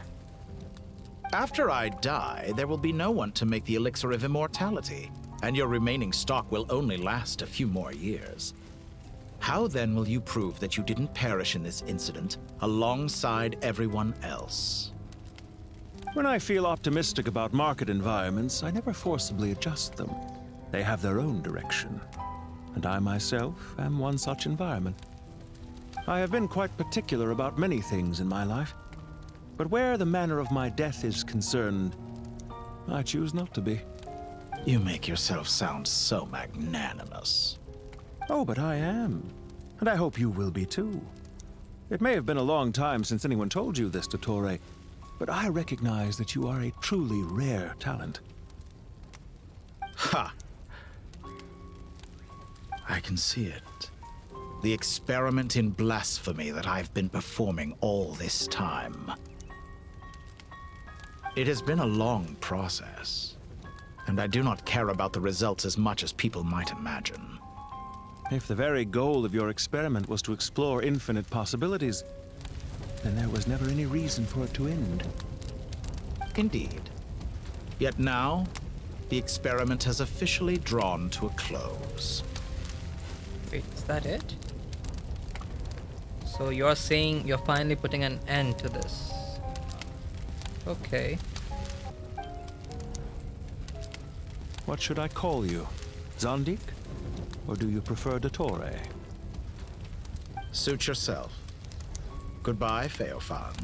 Wait. This time, Feofan. That's what it truly is. Is that his real name?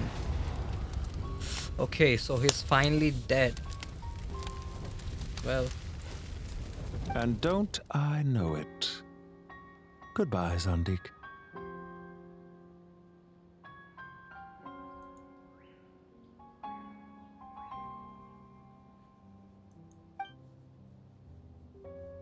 I could have carried out many more experiments, but to me, Lord of Dendro, this outcome is certainly not the worst. I believe you. But unfortunately, this is where it all ends for you. This experiment does not belong to you, nor do any of the results. Experiment? It sounds like you're trying to outdo me in my own field. Wisdom is conveying information in terms that people can clearly understand. You know exactly what I mean. Indeed. I can see no further outcomes. Ha. You have a formidable mind, and you are braver than I thought. Setting fire to the very thing your survival depends on. Your previous threat was empty, but this time, it is real. When necessary, wisdom can be as fierce as an inferno. Some of the flames that incinerate you come from within yourself. Perhaps you are right. You see what lies at the bottom of the human heart, and that is your wisdom. Here is where your journey comes to an end. All that is yet unknown belongs to those of us who will carry on living. It seems I have unwittingly been your arch-enemy all along. But now, it's all over. Okay, I guess he is dead after all. I do not deny your intelligence. But what you refer to as experiments, I would never describe in those terms.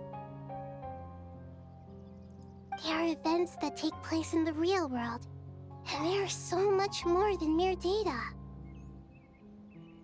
Goodbye. We will never meet again.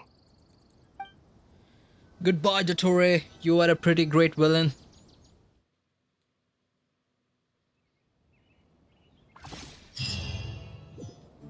Is it finally over? Okay, I think it's like the epilogue. Your past is like a garden. Go to Caravan Rabat. Well, that's the last of them. Everyone on the list is already back where they should be. It was a long, hard road, but we finally finished escorting everyone back. I just pray that we'll never need to leave again. I hope we can stay here forever in this peaceful paradise of our own choosing. Paradise. In the annals of the Temple of Silence, that word carries great significance. It represents the hopes and desires of the gods. Their longing for a place to rest.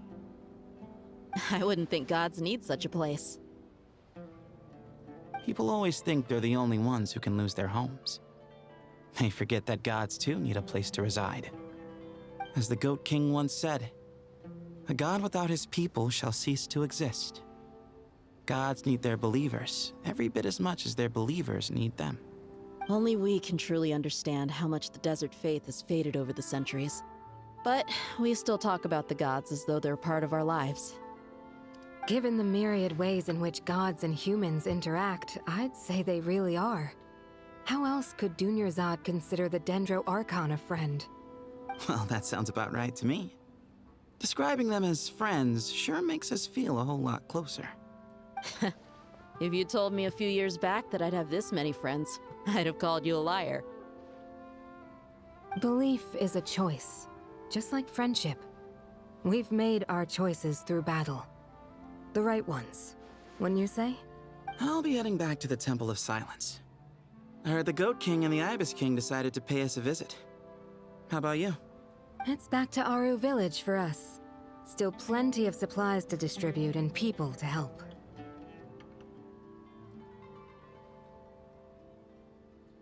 Until next time, old friend. As long as you can find the time, you're always welcome to visit us in Aru Village. Right back at you. Make sure to drop by the Temple of Silence the next time you're free. Word is that 2 of the other 7 pillars, Shezapang and Bennu, might also be dropping by. Since you're wearing the symbols of their power, it'd only be fitting if you came to see them for yourselves. Dropping by? That makes it sound like they're visiting a neighbor's home. Well, the temple was founded by Hermanubis, so I guess to them, that's exactly what it is. Guess that's true. All right. We'll make sure to find time to stop by. Stay safe on your journey home. I will. Bye-bye, Satos. Oh. Celestia.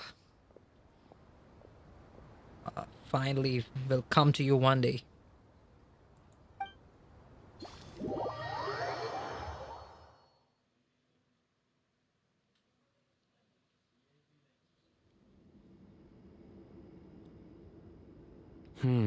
You do have a point.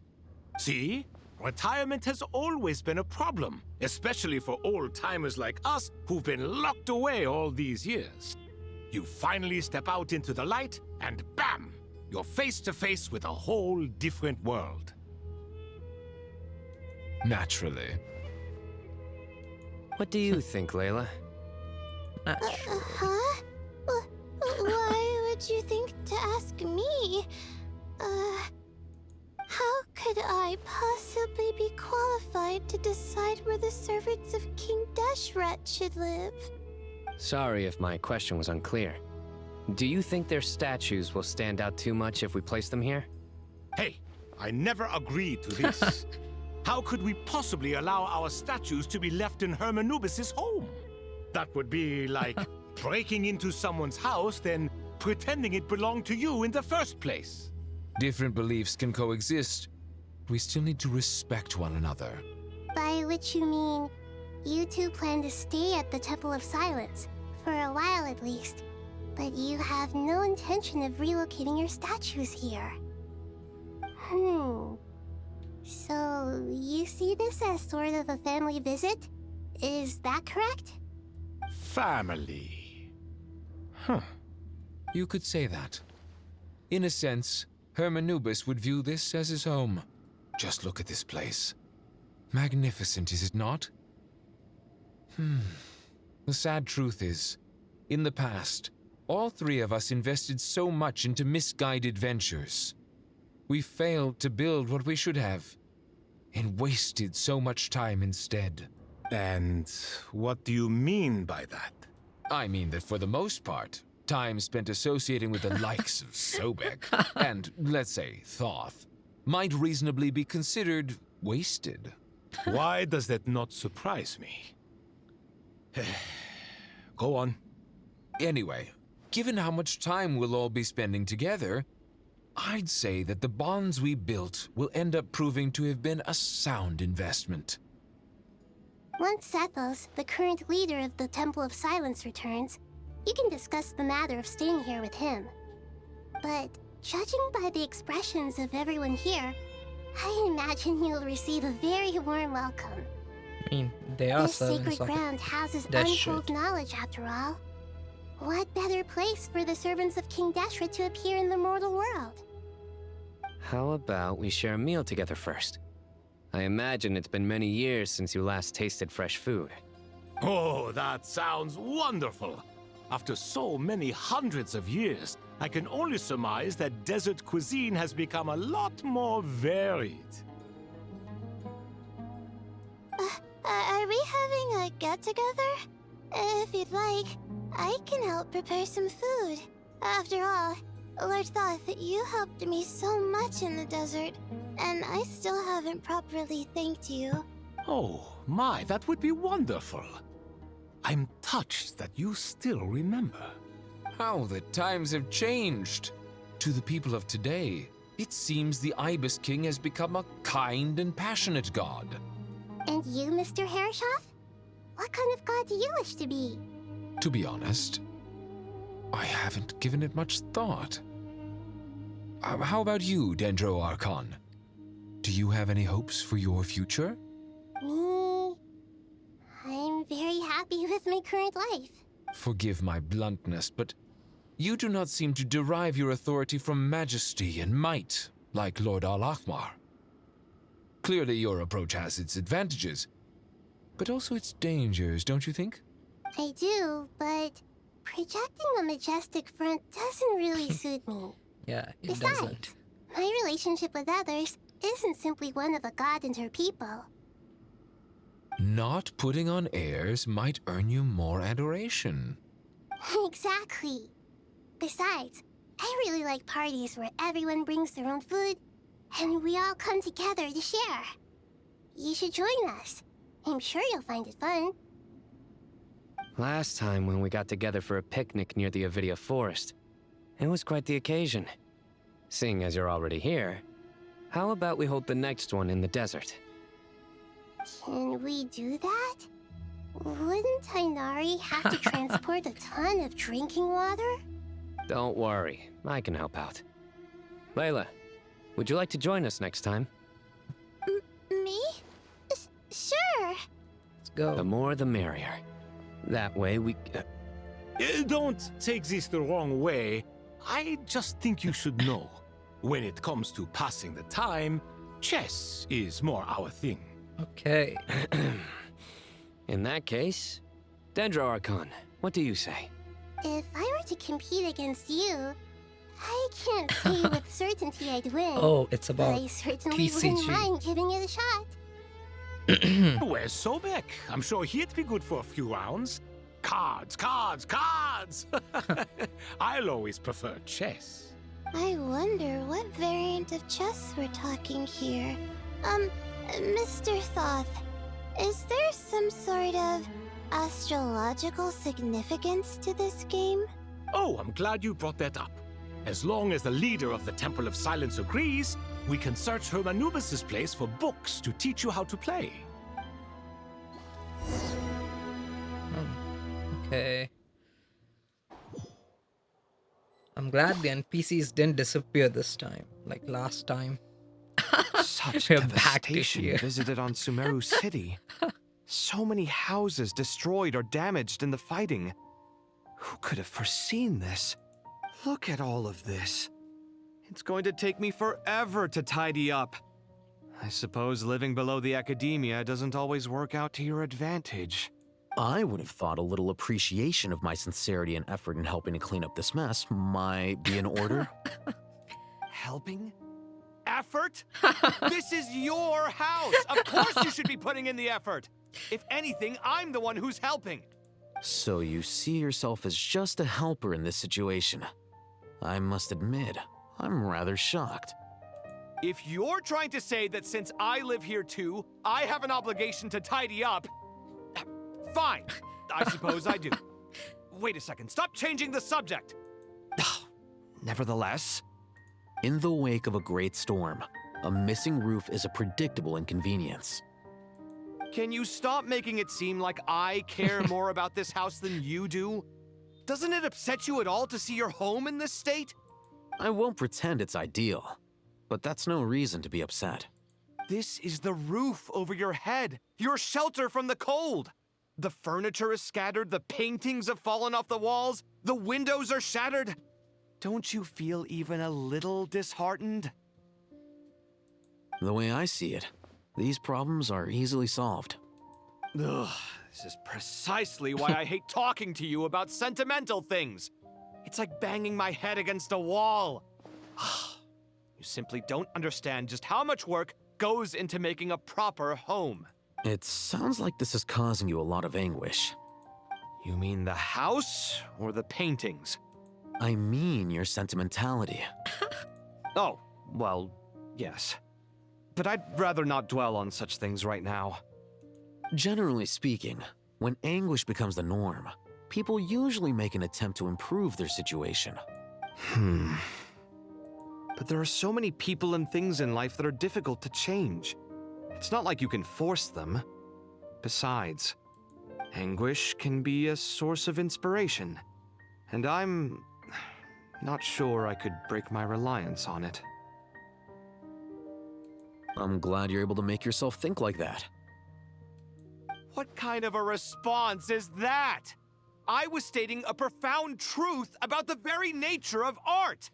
Suffering is the cradle of all creation. Even you can't deny that. And I wasn't trying to. I'm just happy for you. Pure and simple. Can't you tell? Happy about what? Happy that you can always find an answer that backs up your views. You... More often than not, life is a process of running into problems and then searching for answers. Yours more than most. Not everyone's so good at justifying things to themselves. It's something that you've been steadily mastering. Huh. What about you, then? What skills have you been mastering lately? Pass me that box. Huh? Okay. You may consider this my progress on the path to mastery. What? What's that? Wait a second. Isn't that box mine? Hey, it is. It must have fallen off that shelf. I'll hate them. Those are my paints and inks. Would you like me to put it in your bedroom for you? Huh? I mean, sure, if you don't mind. What kind of progress is this? Does he think he can bribe me? Not that giving me back my own things is much of a bribe. These books on the floor, they're a complete mess. And this one, didn't he say it was an out-of-print collectible? It's completely covered in dust, and some of its pages have even fallen out.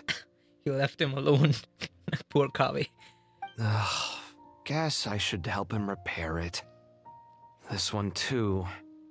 And this one. Oh.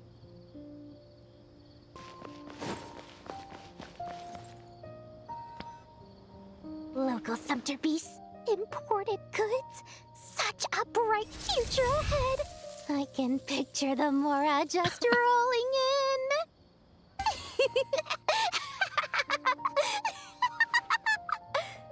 You do realize you sound like a choking cow?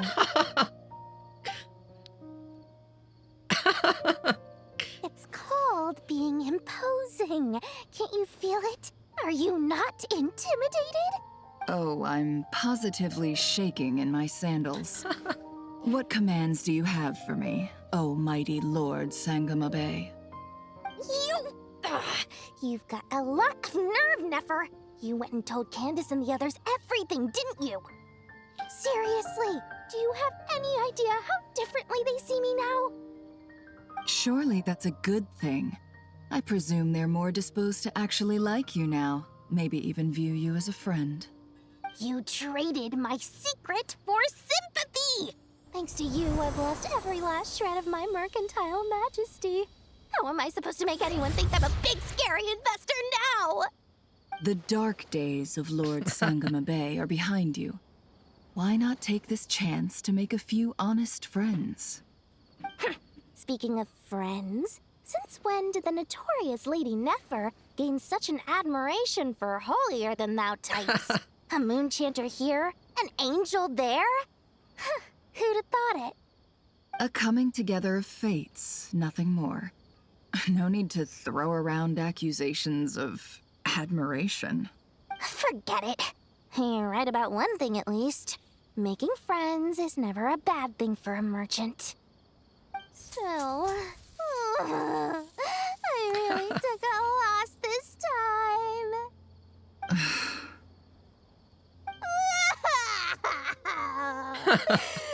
What are you looking at? I'm trying to see if you're really crying or if those are just crocodile tears. A little birdie told me that when Lord Sangama Bay makes money, the tears flow from the center of her eyes. But when she loses it, they flow from the corners. Is Which that is it really a this thing? time? You are so annoying. I'm not talking to you anymore. Nefer, thank goodness you're here. I've been looking everywhere for you. Huh? Oh, well. If it isn't the House of Dana's very own librarian. What can I offer you today, Miss Katayun? Oh, no. I'm not here to buy. I'm here to bring Lady Nefer a book, and a fascinating one at that. We agreed to meet at the entrance to the mausoleum of King Deshret. One more thing. I bought this copy with my own money. It's not borrowed. Reasoning knows not time of day, but suspense always follows a blizzard. That's quite the mouthful. Huh? Isn't that the one that... It was all the rage for a while. People throughout the city were clamoring to get their hands on a copy. The names inside were all circled. Everyone thought it was a riddle. Don't bring up that book in my presence. I don't even want to hear its name. That thing was nothing but a scam. Surprisingly enough, I've actually heard of this book, though it doesn't seem of much consequence. So, what truth lies behind it? You're from the Vahumana and you're asking me what the truth is? I'd say the actual truth was about the least important part of the whole episode. I brought you this book because it probably has the most interesting backstory of any in the House of Dana's collection, at least in recent years.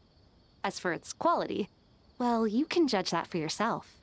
Don't tell me it's actually any good. You may not know this, Lord Sangama Bay, but Lady Nefer has a fondness for books with... how should I put this? Mixed reviews? No eye for good literature, huh? Perhaps she feels that bad books hide interesting secrets? But I shouldn't put words in her mouth. It's probably fair to say she prefers the conversations that books can spark over the substance of the books themselves. Suits my style as an intel broker, wouldn't you say? Very interesting, thank you. I'll return it to you once I'm done reading. And as it happens, I have something for you, too. Incense? I imagine you've already used up the incense I gave you last time. Here's some more. This batch is from Nodcry, so the scent won't be quite the same. Well, actually, I've been saving the incense you gave me. I couldn't bring myself to waste it without a special occasion. But I'll gladly accept this, too. And I promise I'll use it this time. Katayun, you haven't changed a bit.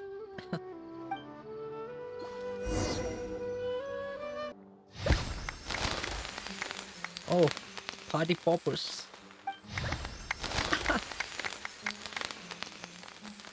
Congratulations, Kale. Well done, Kale. After studying for so long, you've finally become a full-fledged ranger. Finally. Sure hasn't been easy for you, huh? This really is fantastic news. All grown up. No longer a trainee, but an official forest ranger. Oh, the next step is to secure tenure in the academia. Thanks, everyone. It's true. I'm an official forest ranger now. Master Tainari, thank you for your guidance and support. I wish Mr. Sino were here so I could thank him too. Sino had a matter to attend to at the Temple of Silence. I don't imagine he'll be back for some time. But don't worry, we can celebrate together once he's finished. I'm afraid the party will have to wait. Kale still has some matters to attend to first. Kale? Is everything all right? No, it's not what you think. There's nothing wrong with my health. I just have a few things I need to deal with. I've made plans with the Traveler and Paimon to visit Mondstadt. Master Tainari and Mr. Sino will be accompanying us too. Well, that's a relief. Let's get together when everyone's back. I'm sure you'll be doing even better by then. Of course. I have a feeling you're right. A few days later. Phew! After all that catching up on sleep and food, Paimon's feeling full of vim and vigor again. For someone who spends so much time resting, your recovery routine is surprisingly simple. Hey! Paimon's been working her butt off too, you know. She flew all over the city helping everyone out. Don't worry, I saw how hard you worked. Alright, we all know you're the most hardworking person in Teyvat. As long as you're rested and full, that's what really matters.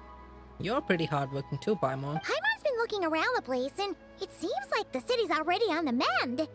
But Paimon's been wondering how Nahida's doing. We should check in on her. We're coming, Nahida.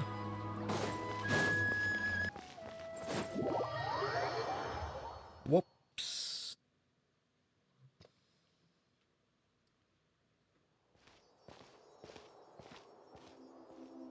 We're here. Hey, Nahida! Sanctuary of The Sarasa. bad guy's here too! Traveler, Paimon. Hey, Nahida. What's going on here? Nothing much. Nahida was just expressing concern for my physical and mental well-being. Oh, the Traveler told Paimon all about that. We've both been very worried about you. Are you feeling alright? You make it sound like I'm on the brink of some kind of breakdown. Truth is, I'm doing much better than you might imagine. If we can just get to the bottom of Dottore's intentions, we can minimize his negative influence. That's the sort of thing I excel at. Just listen to that newfound optimism. It seems like having you enroll in the Vahumana was a truly inspired move. I can really see the positive influence. Observe, a classic Sumeru specialty. Chalking everything up to education and learning. To be honest, even I can sense the change in you. Everything Dottore said to you was a way to manipulate your mind. Fortunately, you're no longer under his sway. Can someone as old as me really continue to grow? If it helps, just think of yourself as a late bloomer.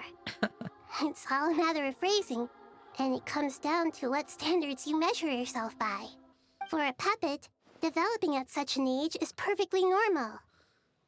But if you choose to call yourself a late bloomer, it sounds more like you consider yourself human. However you see yourself, well done. All right, I see what you mean.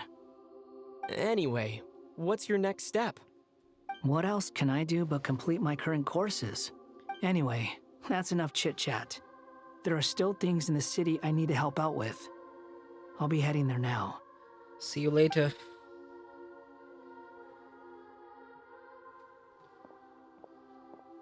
I'm so happy that Hat Guy is doing better than we thought. But what about you, Nahida? How are you holding up? The pyronosis burned down the corrupted Irminsul. The flames blazed for 7 days and 7 nights before they finally subsided. The first All flame. that was left were the parts was that underground. Was it the first flame of the pyro Archon, something like that? All that was left were the parts underground. Now, Aru shoulders the responsibilities that once belonged to Irminsul. Okay. The situation was contained before it got out of hand, so Teyvat's most vital information has largely been preserved. Irminsul has a strong influence over you, doesn't it? How will you cope now that it's gone? There is no need to worry. Thanks to Nicole's extraordinary talents, my connection to Irminsul has been severed and Wonderful. transposed onto Aru. Angels can do things like that? They can. Such abilities are precisely what makes them so powerful. The goddess of flowers, Nabu Malikata, once claimed that she too could perform feats beyond the reach of mere mortals. In my eyes, much of what she went on to achieve reached such transcendent levels. Her and Nicole really are both fascinating and magnificent. So, does that mean your situation is stable now? Correct. Just imagine that Aru has become the new Irminsul, and the essence of my existence has been bound to it. The wisdom of Sumeru has ultimately converged into a single, unified entity. Should we ascribe this all to fate, or is it merely fortune? Whatever it is, the important thing is that you're okay, Nahida. Yes. Dendro Archon, Lesser Lord Kusanali. Oh, thank goodness you're here. Greetings, Traveler and Paimon. Sir Nevis, do you have something urgent to say? Yes, there's something I need to report. We've received a Ooh. message from Snezhnaya. Snezhnaya, finally. Nephis hands a letter to Nahida, who reads it. The Fatui Harbinger, the Rooster, sends us his sympathies, along with all the usual pleasantries. Interesting. His stance is that, following the unrest and Nod Cry, Dottore was subjected to internal censure. This madness was the act of a rogue element, one who cannot be seen to represent the Zapoliarni Palace. No less than can be expected. Snezhnaya paid a heavy price working to stop him. They even lost one of their own harbingers. The letter goes on to say that even so, Snezhnaya cannot claim to be blameless. Apparently, they will deal with Dottore's subordinates in accordance with Snezhnayan law, holding all those involved in his crimes accountable. Additionally, they are supplying relief funds and supplies, which are already en route. They hope this will aid in Sumeru's reconstruction. Nice. Sounds like he's got an answer for everything. True. But as diplomatic rhetoric goes, it's highly effective. Completely watertight, both in logic and sentiment. This disaster has had a profound impact on Sumeru. There is much that I will keep in my heart. The matter of Dottore can be seen as settled for now. We are sure to cross paths again in the future, and in that light, Snezhnaya would do well to uphold their responsibilities and keep a tight rein over their actions. With Irminsul burned, the flow of fate now carries many more possibilities. I will be watching carefully. Perhaps we can move on to a less serious matter? Dendro Archon, will you eat with us once this matter is dealt with? Everyone wishes to celebrate together. Your presence would be most welcome. Of course! Junior Zod, Sino, and Hypatia all told me the same thing. If there isn't enough room for everyone, we can arrange back-to-back feasts. Back-to-back? What a wonderful idea. That just leaves the question of what we should eat. Not more tomatoes, surely. More? Dendro Archon, what do you mean by more tomatoes? Those good friends of yours are always talking about tomatoes. Sometimes when I'm walking through the city, I can even hear them arguing in the fields. Since you see them so often, you must hear about tomatoes even more than I do. Tomatoes. Tomatoes. The word has a certain magic to it. Tomatoes. Like the autumn fur of a sumpter beast swirling in the wind, sometimes flying up my nose. Tomatoes. Tomatoes. What can we make with tomatoes? Wait, why tomatoes? Take your time, there's no need to rush. The Traveler, Paimon, and I still have somewhere we need to visit. You'll have plenty of time to think it over before I return. Does this mean you're going to Natlan? Meeting them there in person. It will require a long journey. I know. But this is necessary. I must go myself. Traveler, Paimon, we'll set off as soon as you're ready. Is that all right? Got it. Sure. We'll be ready whenever you are. You'll hear no objections from Paimon. We should grab some snacks along the way, though. It'll be just like going on a long holiday. Wonderful. I'm looking forward to this so much. Let's go. Where are we going next? Natlan is such a lively Oh, place. we are back to Natlan. It's been so long. It's super cheerful and positive, too. I can see that. There are people outside exercising at all hours. Such a healthy way of life. You came. Welcome, welcome. You must be hungry from your journey. Would you like something to eat? Oh, thanks, but no thanks. We've been eating the whole way here. We had a mushroom platter, Sap's meat stew, butter braised chicken, Hadasara pudding. Paimon's positively stuffed. How did you eat all that, Paimon? All right, all right. No need for all that detail. I'm starting to get hungry myself. Maybe later then. We can wait till everyone's got an appetite. Then I'll head out for a meal together. Sounds like a plan. Let's find somewhere to sit down. I should tell you, I already have some sense of why you've come. Why's that, Malika? To say thank you. Your senses are spot on. But on top of that, we also feel guilty. Because the pyronosis has vanished? I sensed its loss. Despite scouring through the remnants of Irminsul, we couldn't find any sign of the pyronosis. Not even any trace of it burning to ash. Wait, where could it be? That's certainly unusual. Still, the potential fallout from Irminsul's loss is significant, to say the least. Perhaps the pyronosis's disappearance is simply a knock-on effect of the impact it's had on a certain strand of fate. There's no need to feel guilty. We were clear that this time there was to be no returning, only giving, pure and simple. Thank you really is a fascinating phrase. We use it to express gratitude for the smallest of things. Yet, when faced with a kindness too immense to describe, we use exactly the same words. It's not that we lack other means of expression. It's that when we truly need to express our feelings, the simplest and purest words are always the most powerful. You're right. In Natlan, we prefer simple expressions too. Companionship, friendship, support. They might not sound fancy, but the sentiment behind them is sincere. That's wonderful to hear. Sincere feelings are often a vehicle for the deepest wisdom of all. Irminsul's destruction doesn't seem to have done you much harm. I'm glad to see you're doing well. There's still a lot of work to do, but before we begin, we felt it was important to come here and speak with you. Partly to express our gratitude, but also because we felt that seeing you, in a sense, is like basking in warm sunlight. That's a nice way of putting it. I like that. To tell you the truth, though, I'm not a fan of somber meetings.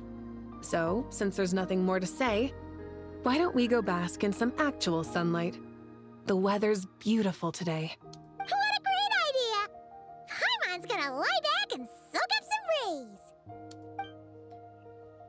Is it over?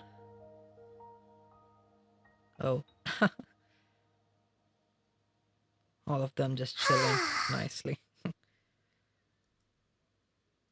In that case, I think I'll lie down for a bit too before we head to our next stop.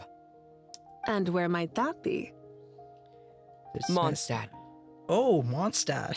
Paimon and I are gonna head back there with Kale and the gang. Nice. Long ago, I sensed that the god remains inside Kale had come from the goddess of flowers, but I kept it a secret. Those remains weren't hurting Kale, not as she is now. They simply exist. Besides, I could sense a deep yearning within her. A yearning for an ordinary life. A yearning to hold on to the hard-won happiness she now enjoys. With someone like her, I have a responsibility to keep her secret. She should be ready to face the truth by now. Whenever people meet, there is always the potential to create warmth and kindness. Every child grows up, but even as adults, they are still children in the eyes of certain people. Oh, just like how Paimon sometimes sees Nahida as a little kid. Is that so? Well, anyone who's friends with a kid is probably a kid themselves. Of course! And there's nothing wrong with that! When we get back, we'll actually be hanging out with another of our friends who happens to be a kid. Or more like looking after, in her case. Anyway, we'll always be there to watch out for our friends. Dear Sucrose, when you receive this letter, I'll probably be as busy as always. But busy with wonderful things. That's because I'm no longer a trainee. I'm now an official forest ranger. Impressive, right? Congrats. Sino said them official rangers sound much tougher than trainees. Though he did say it was already pretty tough to start out with. You probably heard that something big happened in Sumeru recently. Don't worry, it's all been taken care of. We're heading to Mondstadt soon, so if you're free, maybe we could meet up? Plus, it's not just me, a few of us are going. Hey, do you still remember that time we all got together? You know, when we all went to the Windbloom Festival? It'll be just like that. Nice. Is it over yet? This is a pretty long quest. 2 days later, by the gates of Mondstadt. Is that... Oh, so we are in Mondstadt. Don't you say it! Is that the great Vayu Vyastra? Behold, the great Vayu Vyastra, General Mahamatra. How times have changed. I wasn't expecting you to beat me to the punchline. You've changed. You've really upped the aggression in your battle against Sino's jokes. Kale, how did you know what I was going to say? For the love of...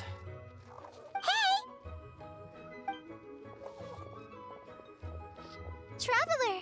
Paimon! You're right on time! I hope we haven't kept you waiting. Kalei! Sucrose! It's been so long! How have you been? I've been well. Everything's going great. What about you? Are you still busy? Not at the moment. Oh, right! That juicer you gave us works amazing! Farzan loves it! Seriously? That's wonderful! I don't suppose you drew up a detailed test report.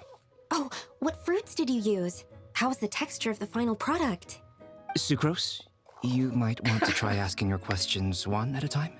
Albedo! Paimon didn't see you there! It's been a while since all of us were together like this. How about we follow the same plan as last time? Good idea, Wait, my friend. when was the last time? You never disappoint. So, what are your identities this time? Don't remind him. First things first. Allow me to introduce our very own official Forest Ranger Kale. The rest of us are simply her humble travel companions. This sounds like one of those mushy stories that gets people hooked on some corny, heartwarming premise. Oh, is our story not heartwarming? If I recall correctly, there was even a scene like this in King of Invocations. Besides being heartwarming, our story's also about tough, impressive-sounding job titles. At least that's what I think.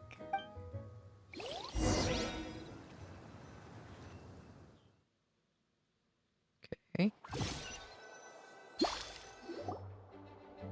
You, Collie, and the others meet with the Knights of Favonius after exchanging more greetings. You head to You're the here library. already? I'm still giving Dottore a little trim. I won't be a moment. A trim?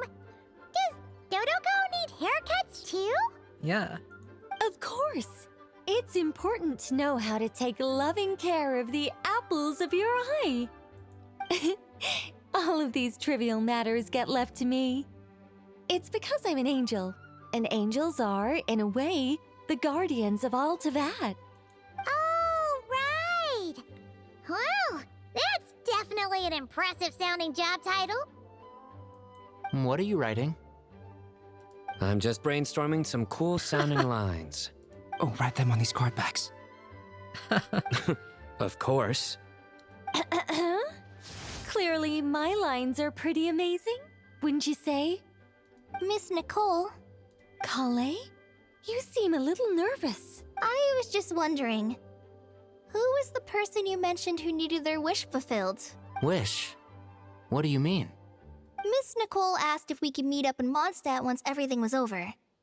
She said a friend of hers had a wish that needed my help to come true. Well, you never mentioned that before. All we knew was that you'd arranged to meet in Mondstadt.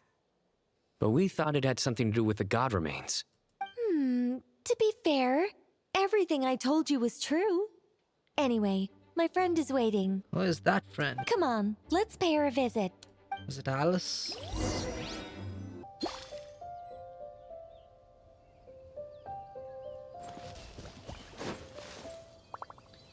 Here we are. Huh? You're... Surprised? I bet you weren't expecting to meet a woman like me beneath this beautiful tree in a faraway land. It's Lilopar. An oasis will spring from the place where a djinn resides. That saying falls somewhat flat here in Mondstadt, given that everywhere is already so lush and green. Lilopar? What are you doing here? I made friends with Miss Nicole. I asked her to bring me here and then invite Kale to come. The prologue to this story is that I have a wish. It has stirred within my heart for centuries. Millennia, even. Originally, it was merely Al-Ahmar's lie, but now it has become reality. Could this be... Related to the goddess of flowers? My dear young lady, my mistress left her final trace in this world upon you. I can't tell you how glad I am to see you here. And now I have seen you, and peered into your heart. You have experienced hardships and suffered setbacks. The torment an ordinary person might expect to face has befallen you threefold. This is the source of your resilience. But, beneath all this, I've witnessed the seeds of desire. You yearn to return to the simple life you once knew, do you not? I do. I want to throw away everything that isn't mine. But how do you decide what is yours? The scars that others carve into your flesh? The kindness and love they inscribe? Are these things not yours as well?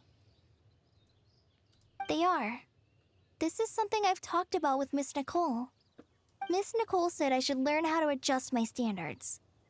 I just want to live as an ordinary human. Anything beyond that isn't mine. Don't you want anything from the remains of the goddess of flowers? She gave me a revelation once. I think that's already more than enough. In the past, you would not have possessed such a rich heart. Your brief life has taught you to hold on to everything good, to home in on kindness. How fascinating. You're nothing like Nabu Malikata, and you're certainly not her. Of course not. I'm not some great and powerful being, Miss Lilopar. Yet I am a djinn. We exist because of the Lord of Flowers. We revere and love her. My wish is to see her one last time, to give everything for her. Okay. Kale, can you do this for me? But her remains won't be easy to remove. Are you sure this is what you want? That's beside the point. First, I need to know. Are you willing to do something for the soul of this lonely, wandering woman? I'm willing. But look, you know nothing about me. Even if you have heard the stories about me, all you would know is that I was rightly punished for the many evil deeds I committed. Ah, so you do know. Your lips are quivering, your eyes trembling, and still you're willing to do something for me. Life has been cruel to you, and yet you've learned to be kind. My dear young lady, to repay your kindness, I too must play my part. Are you sure about this, Lilopar? Wait, what are we doing here? I yearn to see my mistress. For this moment, the world can burn to ashes, the universe be engulfed in flame. I care about nothing else. And you, Kale, I can give you a gift. You'll become just another ordinary human. Okay, so we're taking the God remains out of Kale. But Miss Lilopar, what will happen to you? My wish will be fulfilled, and I can die happy. Wait, is she gonna die? Why would you wish for that? A long, unending life might seem desirable for one who has never possessed it, yet it brings torment to one who has. My remains are scattered across the yellow sands, but my soul can find no peace. Since you've promised to grant my wish, give me that release. Allow the dying to die, and let the dead rest in peace. You have my thanks. Kale, there's no pressure on you. What she said, it's all true. A wish is a genuine desire, after all. It's as if you want to use the last of your life to give me a better future. Nothing's so selfless. We'll be using our futures to fulfill each other's wishes. This is a noble act, a beautiful and secret transaction between two women. Well, why does it have to be sad I at understand. the end? Miss Lilopar, I'm ready. Close your eyes, Kale. Then open your soul. From there, I will embrace my mistress. The downpour of flowers is your touch. Like returning to the very beginning.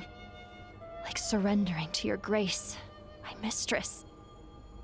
People say that devotion is beautiful, yet filled with pain. How foolish of them. Thank you.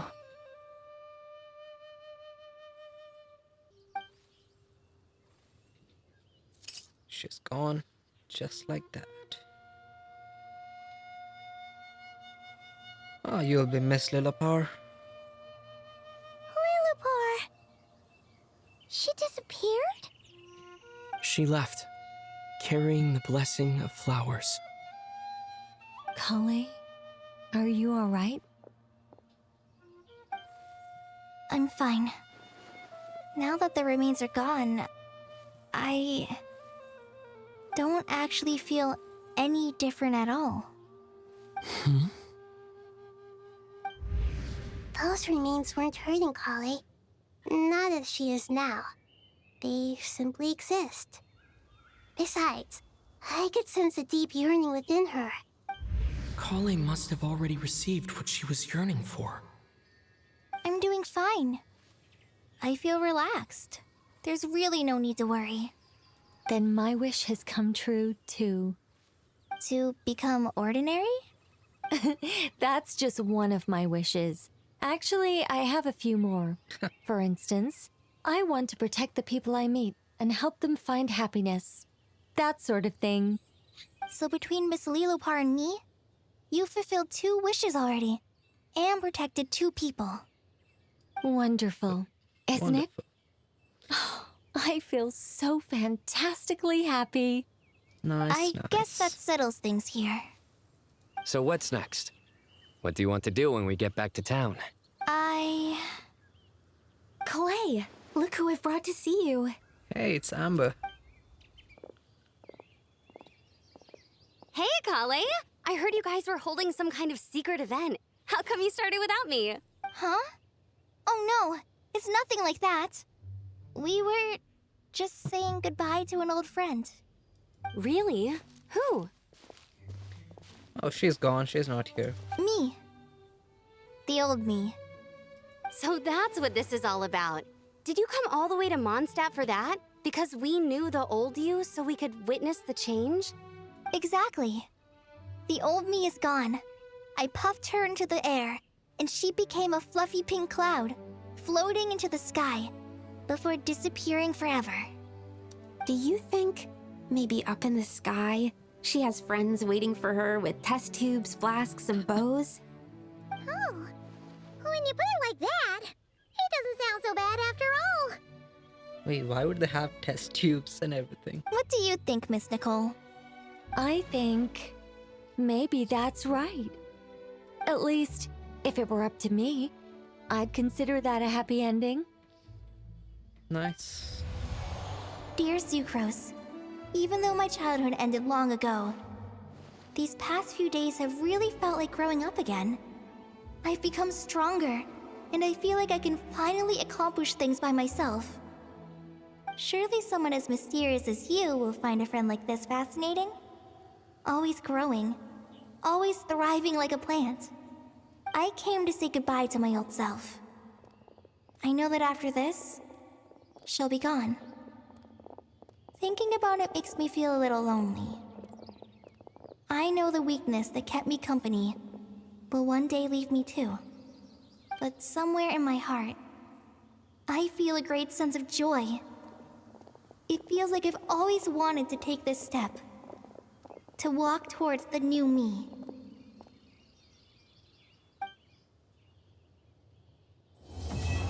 Finally, truth amongst the pages of Purana. Well. What can we say? It was a pretty awesome and interesting quest, I would say, and we got a lot of story, and at the end, we even got to witness Dottore's past and all his other segments. It was a bit confusing at that part, but in the end, we still defeated him, and I think he's dead now, right? I hope he's dead. And we even got to see Pantalone. And we'll miss you, Lilopar. Overall, it was a pretty good quest. And before we go, let's just collect all our achievements. Let's see, what all did we get? Wonders of the World. Okay, 1, 2, 3, 4, 5, 6, 7, and 8. So 8 in total. Yeah, pretty good sum. A decent amount of Primogems. And yeah, so that's it for this video, guys. And it was a pretty long quest. So see you in the next one. Until then, bye bye.